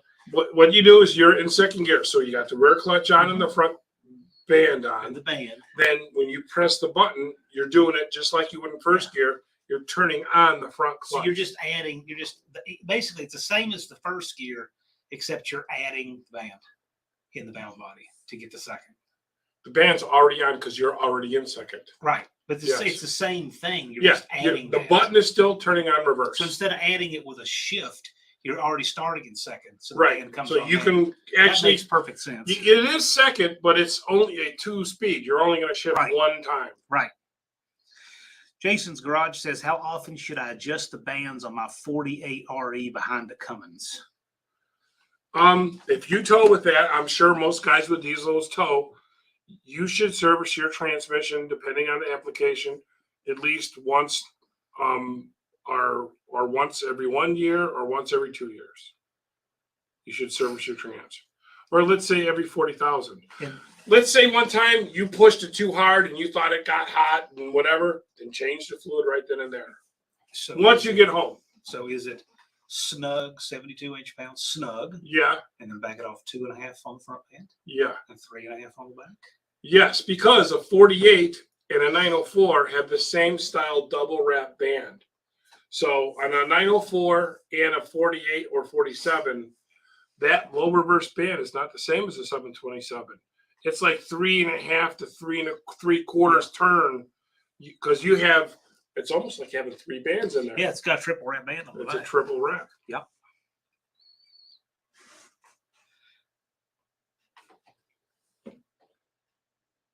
My bud has a turbo 400 without first gear to make it a 2-speed. Yep. And it's all done with the valve body. But aren't you dragging a lot of weight anyway to do that? A little bit of rotating weight? I guess.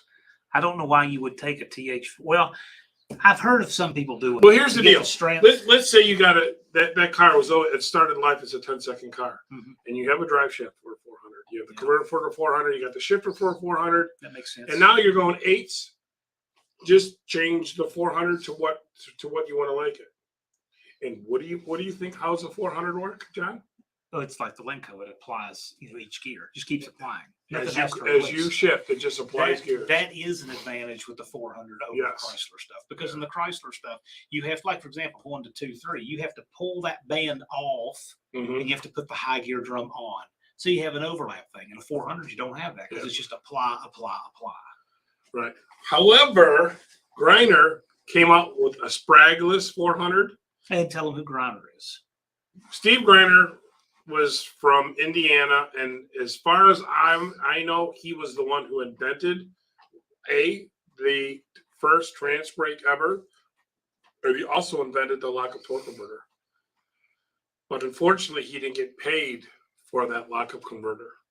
Quick story: Greiner's out there with some Chevy in the early 70s. They got a trans brake and they got a lockup converter in this thing. This is way before the big three had any lockup converters. And the Chrysler, now this is from his mouth, not mine. He told me that the Chrysler Corporation come up to him and offer him a gig if they would go up to Detroit and help their engineers design a lockup torque converter for their passenger vehicles. And he got offered, I don't know how many millions of dollars. And Steve Greiner said no. So then 78, a few years later, 1978, Chrysler came out with it on their own. They figured it out. They're like, well, if that guy can do it, they can do it. It said he really missed out on being a rich man. He really did. Wow. Unfortunately, Steve is a great guy, but he kind of died with nothing. New Guys Guitar says, one time I had a Pontiac 6000 LE and the transmission never worked right. I took it through the woods and came to a mound of dirt, so I jumped it. The transmission worked great after that. I guess he probably knocked some stuff off the filter. That's what it's what. If it was a 3-speed, it was a 125 tranny. If it was a 4-speed, it's what they call a 440 T4 trans. That's so funny. That qualifies him as being a transmission tech. I like it. You know? I like it. You're better than some transmission techs who call themselves transmission techs. Exactly. Oh.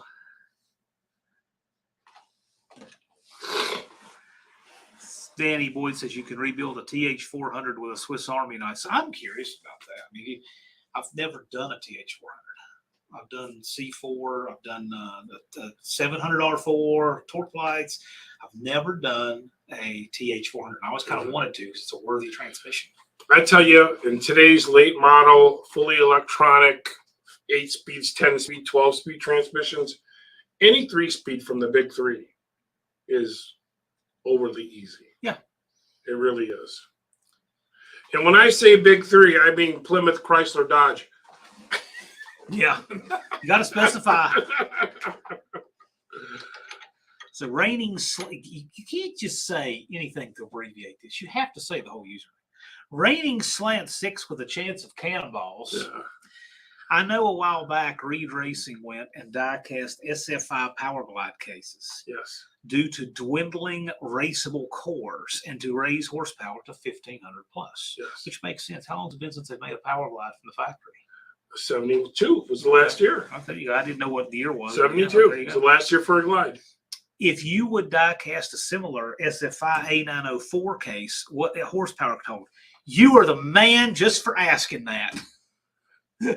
What would the horsepower rating be? Yeah. Well, I tell you what, the 904 and the 727 case, in its raw form, are pretty damn strong compared to a 400 or a 350 or a Power Glide because they have full bell housings. Okay? GMs have half bell housings, so they're always cracking. That's a good What was the question?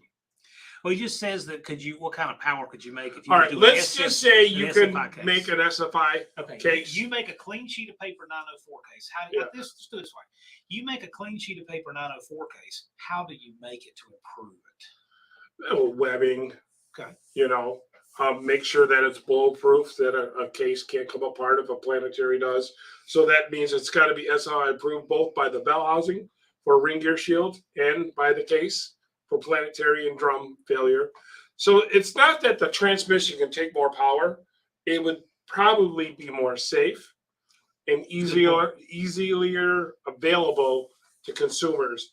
Because right now we're having a hard time. You just bought a core today because they're getting hard to get. I gotta tell you straight up, if I was gonna start a clean sheet of paper, I can't improve on the spraying this thing has. No. It has the best spraying of any of them. There was a good question here. I thought. Oh yeah, well, so Turbo Tom says the new Mopar 8-speed are super easy to rebuild, and he works in shop for a living. Oh, so really? There's probably something to that. Turbo Tom. I've watched videos on it. Yeah. And they look pretty slick. It looks to me like it's okay. So I was reading about it. It's got 4 Planetaries, 3 clutch packs, which makes sense for 8 speeds because that allows you to 2 times 2 times 2. No sprags, no bands. No sprags, no bands. Right. Jason says, "Can you use a 3-speed shifter on the Power Glide?" You could. You just can't use the last gear because there's nothing there. Blake was asking how Indy was. It was great. I went with a Rockstar, so we always had a crowd. Which is him. I went with the King. Yeah. I went with the 904 King. I got to tell you, though. So Man, there were people, the red carpeting came out for Bullburn, people asking for autographs. No. Let me tell you. He was crowded by people and wouldn't stop. This guy it took him an hour to make it about 100 feet because he knows everybody there. There were so many people standing around you about the first block of the show that people in booths were starting to say, "Who is that guy?" That crowd for real. That was my Rockstar days died when I quit roller skating.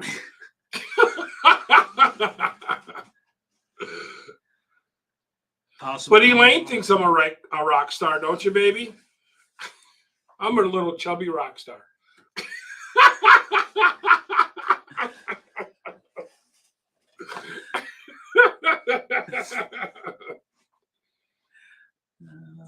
Putting floor pan. I'm putting flooring down instead. Oh gosh, Blake's doing flooring. Let's see here. Oh, this is an interesting one. Danny Boyd asked. AMC used Ford and GM stuff, but ended up becoming Chrysler. So 81 to 83, I think, are the years that you could get a GM or get a torque flight with a GM bell housing, right? I've seen them. That is correct, and I got one back there. Did they make a 727 version of that? I don't think so. I know they made a 904. They used was it the Iron Duke 4-cylinder, a Chevy motor? And it was because they had a contract to fulfill or something like that. They put them in postal vehicles. Now that tells you something. They needed a transmission that would work. Yeah. They used more Chrysler transmissions in AMC than anything. Yeah, Lane says, sure, LOL. And then, Chris Greenway, look at this. I'm going to have to hold back. Best upgrade to a C6. Upgrade what to a C6? Go to a C7. Upgrade what to a C6? The best upgrade, I have to say, on any transmission is a billet drum and the valve body. Yeah. On any transmission, and the valve body is probably your number one best upgrade. Even if it's just a shift kit, or if you want a reverse manual, or if you want a trans brake, the valve body is the best upgrade you can make. Yeah. It's also the best bang for the buck because it's the one thing you can put in the transmission and feel in the seat of your pants. I gotta say, and it's not just because it's mine, but if you want to see one of these being built, there's a nice video of him building mine on the bench right up there. And he walks through while he's putting the pieces in, explaining it, how it came about, what all the stuff does, what he's doing. It's a great video to watch for the content. Yeah. You would. I just did one about 2 weeks ago, I thought, too. Yeah. Watch some of his valve body videos. Patrick there is saying International Harvester used a 727 for their autos in the Scouts and pickup trucks. Yep. I'm telling you what, if I'm ever out here at a swap meet or whatever, or somebody's garage or parts hoard or whatever, and I find a 904 to GM bell house, I'm buying that thing. I've always thought that'd be. You can have the one in the back room. Really? Take it with you. I will build it. What are you going to do? Put it behind a. Well, wait a minute. Does your dad's Jeep have a Chevy motor? No, it's got a T176 4-speed. Oh. No. Does it have a Chevy motor? Huh? Does it have a Chevy? It's got an AMC 258. Oh, okay. But we'll talk about that. All right. That's cool. I've never seen one in person. I've seen pictures of them. And I you always say, remind me before you bail on me to take you to back in the parts room or the core room. Yeah. I will show you the AMC Chevy bell housing. You guys are going No, to see that I'm sorry. again. You're gonna I see said that again. wrong. Yeah. That torque flight transmission yes. with a Yes. Chevy bell housing. Yes, you guys are going to see that again. You're definitely going to see that again. International Harvester used a huge SAE bell housing bolt pattern ? The AMC did have actually a nice bell housing with like 8 bolts going all the way around. Yeah. Yeah. They did the engineering part of it right. If I had a gripe about the way Chrysler, I will say that most of the time, I think Chrysler had a better engineering idea than Ford did most of the time.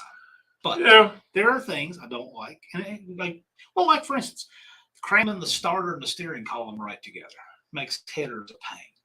GM put the starter on the driver's, and they attached it to the block, which I kind of like. What do you think? So who do you think had better ideas on something? Did you ever have to shim a Chrysler starter?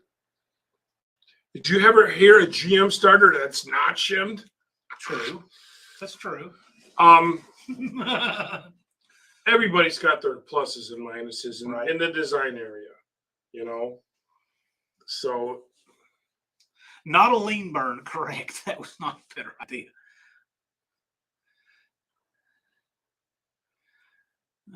Yeah, so 38 POS Racing had a Wagoneer with a TH400 behind a 401. Cool. Hey, Dr. Art must be in here. I'm sorry if I miss any of your stuff because the way we have the comments big because we got the screen farther away, they kind of jump up. So if we miss you, just understand we didn't see it, but we're doing our best. You know that we average 750 to 1,000 chat messages per hour on these Friday Lives. People don't realize it's that many, but it really is. I can show you the data. We've had as many as 1,500. No kidding. When we announced the second annual No Name Nationals, the stats per hour were 1,500 messages per hour. We had a total of 3,000 on that live. A great bunch of guys. Yeah, it is. And the community is really, really cool. Really appreciate it. Blake says should get my PPP shifter in this week. Ooh, he's getting. Don't hold your breath, Blake. But yeah, I'm with you on that one. If you get it. Have you seen that dart that he's building? Oh yeah. Oh, isn't that cool? What did he name that thing? Yeah, what did you name that? I thought they were coming up with a name for that. That's a cool car. It I like is. that car. It really is. Mopar Man 78 said 78 Chevy truck with 10 factory shims. I guess. Okay. Does the GM 904 fit a small block Chevy? Asking for a friend. Yep. See, Patrick. If I wanted... Yes, it does. Yeah, see? Why do you think they made it? Why do you think they made it? And you know what else it fits too? That's a big block. Exactly. That's exactly right. That's exactly right. It's a big block or a small block Chevy. There's 5 good names. They're all good. Hell. Okay. You know what else it fits? An LS. Death Pumpkin, Jabo says. Well, I got to tell you, you got 5 names. So you know what would be pretty cool, Blake? Why don't you do a process of elimination and eliminate 1 name per video until you have a winner?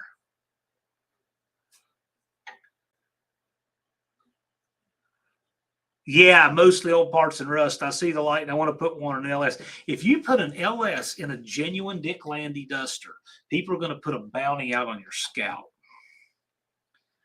Battery Productions, Tropic Thunder. Pumpkin's much better. Death Pumpkin. Tropic Thunder sounds like a 70s van with Chad carpeting in it. I can see that. I can see about a 75 Chevy van. Oh my God. That's shaggy with a waterbed in the back. And it's got gold leaf. Tropic Thunder. And those 3 guys would be driving it. Yes. Don't they got some Chevy van they take everywhere? Or is that a Dodge van? The Chevy van. Is it? I thought so. The one that they play chess on the drag strip. Yeah. And you know it's got to have a mirror ball hanging on the back. I got to tell you, Death Pumpkin actually fits their channel, I think, and their personalities. Yeah. I can see that actually. Yeah, I think Blake's really witty. When you a lot of times with his little. If you saw Jeremy from Bad Tree Productions riding shotgun and roll up in that car, and you said the name of the car was Death Pumpkin, oh, of course it is. It just perfectly fits. Could you imagine if all of us goofballs lived in the same neighborhood? Could you imagine that? So Chris Greenaway says, is there any performance gains or loss to a full body on frame versus a unibody? Asking before I hop into it. That one's for you, John. The unibodies, the unibody can be lower, the unibody can be lighter. When you're talking about performance, I mean, look what a lot of these guys do with unibody cars, and they do stuff with full frame too. But full frame is going to be a lot heavier. You're probably going to be at least 500 pounds heavier just to have something. But look at all the Fox buddies out there that are unibodies. Yeah, and exactly. So there are places you can reinforce. And they're going really fast. But I mean, let me tell you, every car that won at the No Name Nationals had a unibody. So just saying. Bad Tree says it would be the best. We would have really good transmissions. Well, I know Jeremy runs a CRT valve body in the Motley Crew cab. Mm-hmm. I got to tell you, driving Haney, that has a really crisp valve body, a really crisp brake. Just really nice stuff. It makes you appreciate, because I've driven other valve bodies, and the one Haney's really nice. You know, when we were driving to Indy this morning, John and I were talking about how cool it would be if Andy can find a bell housing for a small block Ford that bolts to a Chrysler transmission. I would love to do a 46 for that truck. Mr. Haney's transmission in Casper would be the ultimate.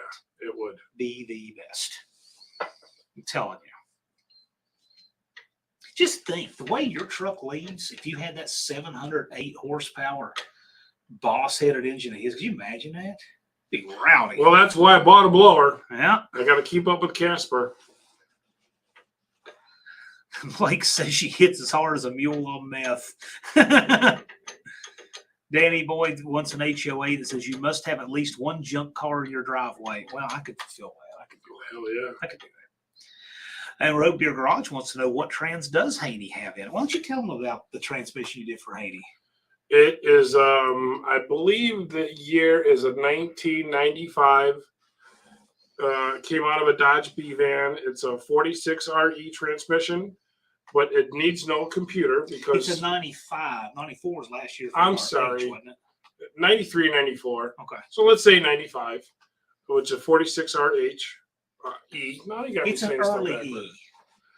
So, anyways, it's a 46 RE, and it has the same low gear set as John's 904, plus overdrive, plus lockup, plus reverse manual. It shifts. You had to put that low gear set in. It didn't come with it. That is correct. Yeah. So if you're junkyard shopping, you don't get a 277 in those. That is correct. But since I have a 4,000-pound vehicle, right, that extra gear ratio helps get the truck up and going. Man, that truck's got all kinds of gear. Yeah. It's got, 488s in the back, yeah, and a 277 first. Yes. It is not. So do the math on, I don't know what that comes out to. Yeah. It's not 530 like the bread truck, but it's Brian Beeler. Brian Beeler has a fun show. He does channel reviews of groups of cars. So if you want to see all reviews of like Facebook Marketplace, Craigslist finds on, let's say 67 to 69 Camaro. Mm-hmm. And then he might do 70 to 72 darts. Oh, and cool. Then he might do, but he does them all in blocks so that they're all alike, or best finds for under 3,000 this way. Yeah. And he does reviews on these listings for sale. Huh. That's what Beeler's specialty is. And I think it's fun. You have to send me his link, John. He's right there. I'll do that. I'll send you the link. If you would. Yeah. Colleen says, none of my cars are junk. They are precious projects. Okay. Don't bother me. I'm sure that there are neighbors that probably have a worn out from my head. Probably drop a nuke if they could. Well, you want some good 904 news? What's that? Dennis Breeden with the Drag Pack Challenger that runs my 904. Oh, yeah? He just sent me a text that he won the Gator Nationals. Let's make that. That's you on that. Go right ahead. So this is your aluminum drum 904. That's all aluminum, fully rollerized, billet steel planetary 904. that just won the Gator Nationals. Dennis also set a national ET record and a national mile per hour record with that transmission in that car. With a 904.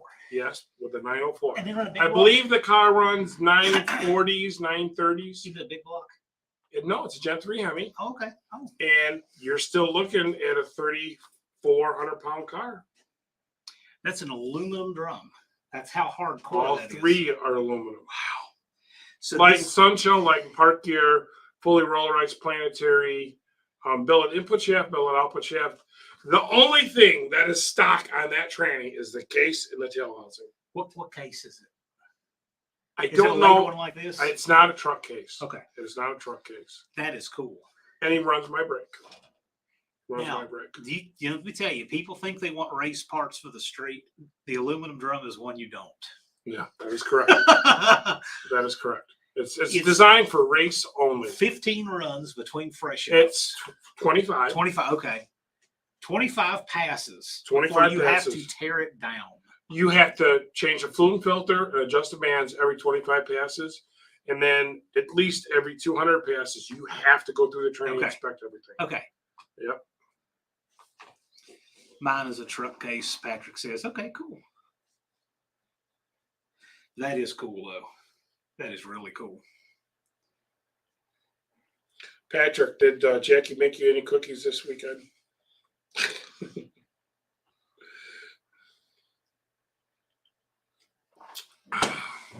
Anybody have any questions? Because we've got a little bit more time Yeah, left. anybody got any questions for the 904 King right here? He just says that because he doesn't want to take any chance on anyone calling him that. It says, good night. Glad you stopped by, man. Ed, we have been crazy busy. So I'll holler at you when I get an opportunity. I mean, we got back here half an hour before this live. And he and Devin made a lunch run, and I set up. I told her a couple minutes late getting started. I mean, we were leaning on it. John was eating the world's best pizza. Oh, that pizza's so good. Ain't it? That pizza's so good. And it's authentic Chicago. It's thin. It's thin crust, and it's cut in squares instead of triangles. Yeah. And it's a soft crust, not like New York crust is more of a crispy snap crust. Which I love New York pie, don't get me wrong. But it's thin crust. Okay, so Doug is asking, is the Motorhome 27, does that have the truck case? That's not what we're talking about. What we're talking about, if we can do this or not, if you can see this reinforcement right here? The webbing. Yeah, the webbing on this extension housing, you can tell it's from a truck. It's thicker. And the dead giveaway is the snap ring axis is on the side and not on the bottom. And that is the same for 727 trucks or 904 trucks. They put the band or the bearing access spring cover on the side of the tranny instead of underneath it on the mount. Good looking transmission, isn't it? Put the vent right here. You know what I really think is neat? When he goes to relocate stuff and drill holes, I'm talking like things that are precision, like things that cannot be 30 thousandths off. He can there. Because when you've done it hundreds and hundreds for the sprag. Remember, just at the top of the mountain? The lube hole for the sprag in the case? Yeah. It's amazing. It's amazing how when you've done that enough times, it's just like this vent. You couldn't measure that with a caliper and get it any closer to exactly where it is. Yeah. But he's just done so many of them. He knows exactly where to mark that stuff. It was neat to watch. I thought it was neat. This is a nice looking piece, though. That is where since it's that's where the trans brake hooks up. A late model case, it has 3/8 cooling lines instead of 5/6. Right. And it's got the long neutral switch. Mm-hmm. Just a very nice piece. The billet speedo block off. Oh yeah. Check that out. So here I was about to make. So he's got a term for the way that I would reinforce the strut for second gear. I had never heard this before. Okay, so I have done several of these where you take two, and you can do it on 727, 904, and you cut them off where the holes are. I don't even know what do the holes do on those? I don't know. Anyway, the factory ones have a hole on each end before the little tab locks.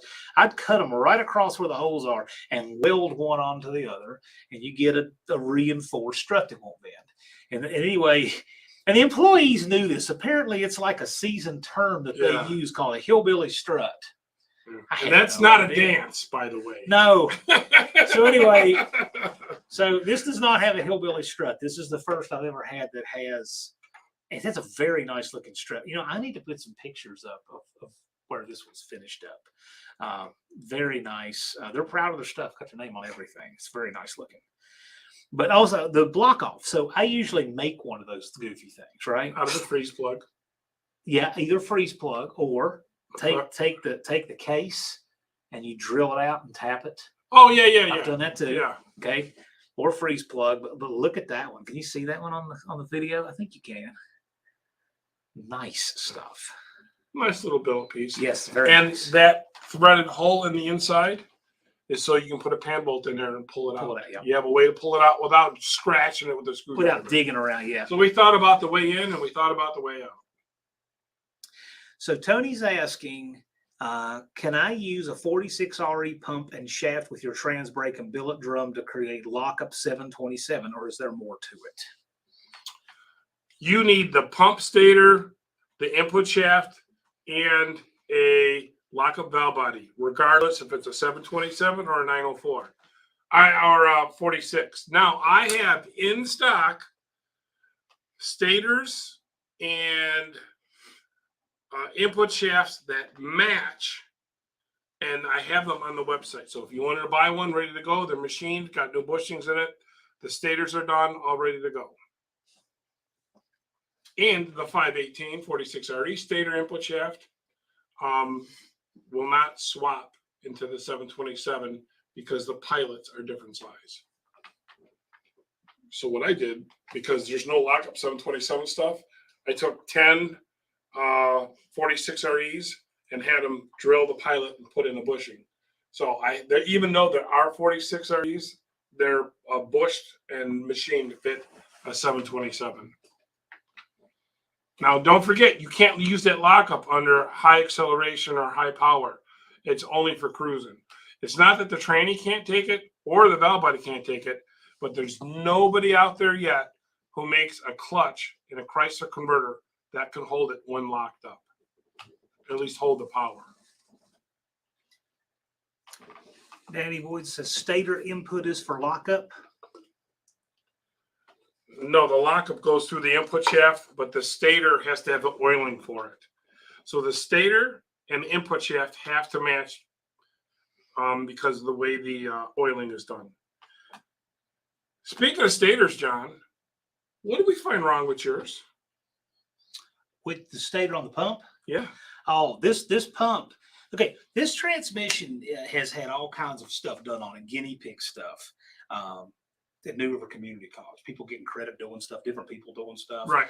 And it actually had the check ball, the circuitry in it was jacked up. It was a lockup stator. It was a lockup stator, which takes 3 staked in balls. And the trick is to knock off one of the balls and it becomes a non-lockup. Right. But they knocked off the wrong ball. So when we went to go air check, air tested. When we went to go air check the direct drum, it would not air check. It would not air check. Yeah. I'm like, what's going on? What's going on? I'm looking, taking it apart. Then I look at the stator and the wrong ball's out. When we went there, there was a shed full of transmissions. Okay. There were 904, 727s, and these things have been taken apart and put together 100 times, right?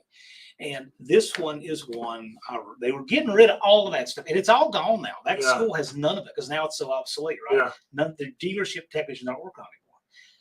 Well, I took several things from there that were given to me. Nice. And I really wanted to save this one because it had all the good stuff in it, and I've been waiting. From your high school? No, from community college. Okay. I'm sorry. College. I wanted to save this one, and we did. But it had a few things missing. I had an A500 that was broken that I cannibalized a few things I knew we needed. Like it didn't have a 5-gear drum, just a few odd parts. Of course, it didn't have a valve body with it, but I have the nice, Yeah. 500th billet reverse manual Yep. CRT valve body in it. And so anyway, between a few of the things from the 500, a few odd parts from here, and this, built a really nice unit. It's a great unit. Oh yeah. And it should give you years of service and reliability. And I'm hoping you guys will physically see it on the track, because I hope to bring the front wheels up enough that you'll see it. Nice. We'll see if I got enough Nice. torque to do that or not. I'm going to try. Set the engine as far back as you can. That's the idea. All right, wait a minute. So where's the transmission filter usually located? In the wheel pan. In the stock place, except it's spaced down with a deeper pan. With This the filter one, extension. let me ask you, have you ever, your filter still, it's on the trans brake, and it kind of bends a little bit to try to clear around that trans brake? It touches the solenoid, Right. but not the part that moves. Right, not the part that Not moves. the hat. But that's because, but your brake is on the bottom, where Right. you can service it, which is really nice. It's the only torque flat brake that if you did have a solenoid failure, that you can change it simply by dropping the pan. Every other brake on the market, you have to drop the pan and drop the valve body to service the solenoid. So if you're at the track and if you did have a trans brake problem at the track, you can fix it between rounds. Yes. And it takes a power glide solenoid, where every other manufacturer has their solenoid is unique to their valve body. So you have to go back to that manufacturer to get their valve body. If mine breaks, it'd be nice if you came to me, but if you didn't, you can go to Jegs, you can go to Summit. You can get a power glide trans brake anywhere to get back on the track. But knock on wood, 555 brakes, I've never had one fail. So Tony says, ideally I'll do a 46 with a JW Ultra Bell. I'm assuming he's going to a big If block. it's a big block, Tony, yes. And those are expensive. There's one right there. I was going to say, there's one Right sitting there. right here. Here. There's another one out in the shop. Tony, your transmission that you want is that. There's also one in the Power Wagon. Yeah, sure is. In fact, Tony, if you look at this transmission, the community post I made, you look in the background, you can see the Ultra Bell on that one in the background. Yeah. You can see it behind it. Time has moved on by pretty quick. I don't even know what time it is. We've been on an hour, 57 minutes. Wow. Time goes by when you have good folks like this and a lot of fun. It took us less time to do this live than it is to drive back to Indianapolis. Yeah, right. Well, you know what? So we got just a couple minutes. If you have anything else you want to squeeze in, anything, because while we've got Cope right here on live, it'd be a good time to ask. And you should put your mom's email up there in case we got any questions about you. I about the young John Wolburn, how he started off to be the 904 King when he was a kid. My Aunt Nancy says good night all. Thank you for joining us. My Aunt Nancy, by the way, has moved back from Georgia, back up where we are. Okay. And she's got her house picked out. Nice. And we're making that happen. Nice. So I'm thrilled. So hopefully when she gets in her house, which has a nice view of the mountains behind it, and the weather's a little warmer, we will do a live from her new place. There you and go. She will be on it, right? You should have your mom on. I'd love to have my mom Everybody on. wants to know a little bit about See, you. my aunt is more likely to do it.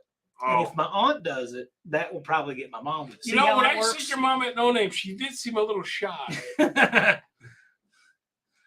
Anything else real quick? Raining Slant 6 with a chance of cannonballs asks. I gotta ask him what's I up love with that name. Explain the name to us one day. All right, I'm going to ask the question, but while he's answering your question, I want you to type in there what the deal is with the name.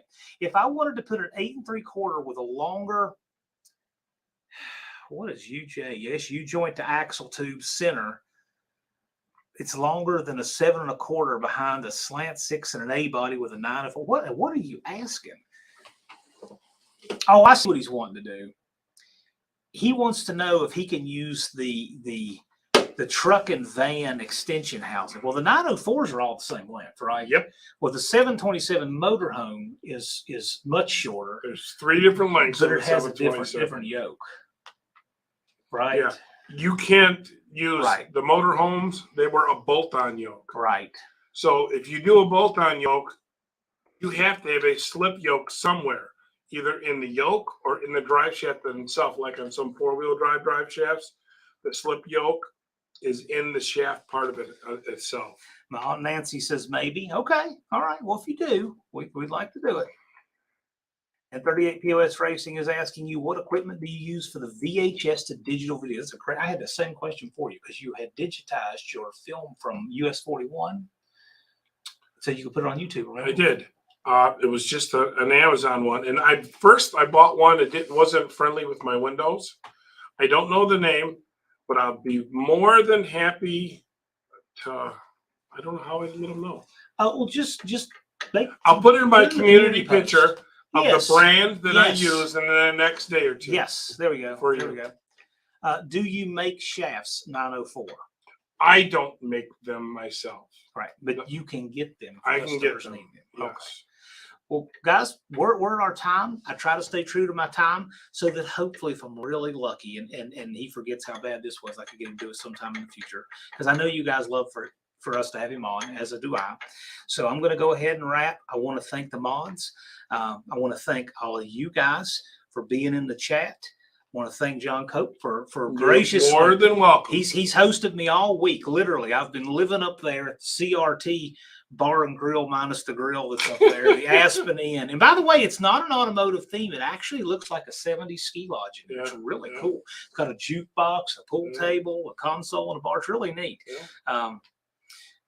You made some pictures. I think you got a video you did from up there one time. I got a couple of videos on my Yeah. page of it. The one we had a birthday for my daughter.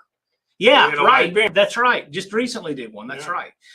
So thank you so much for hosting me. Sure, you're welcome, And John. we want to do this again. So thank you guys for turning out. Had a great time with all you guys today. Thank you all. I appreciate you all, and I guess I'll be seeing you next week. Peace.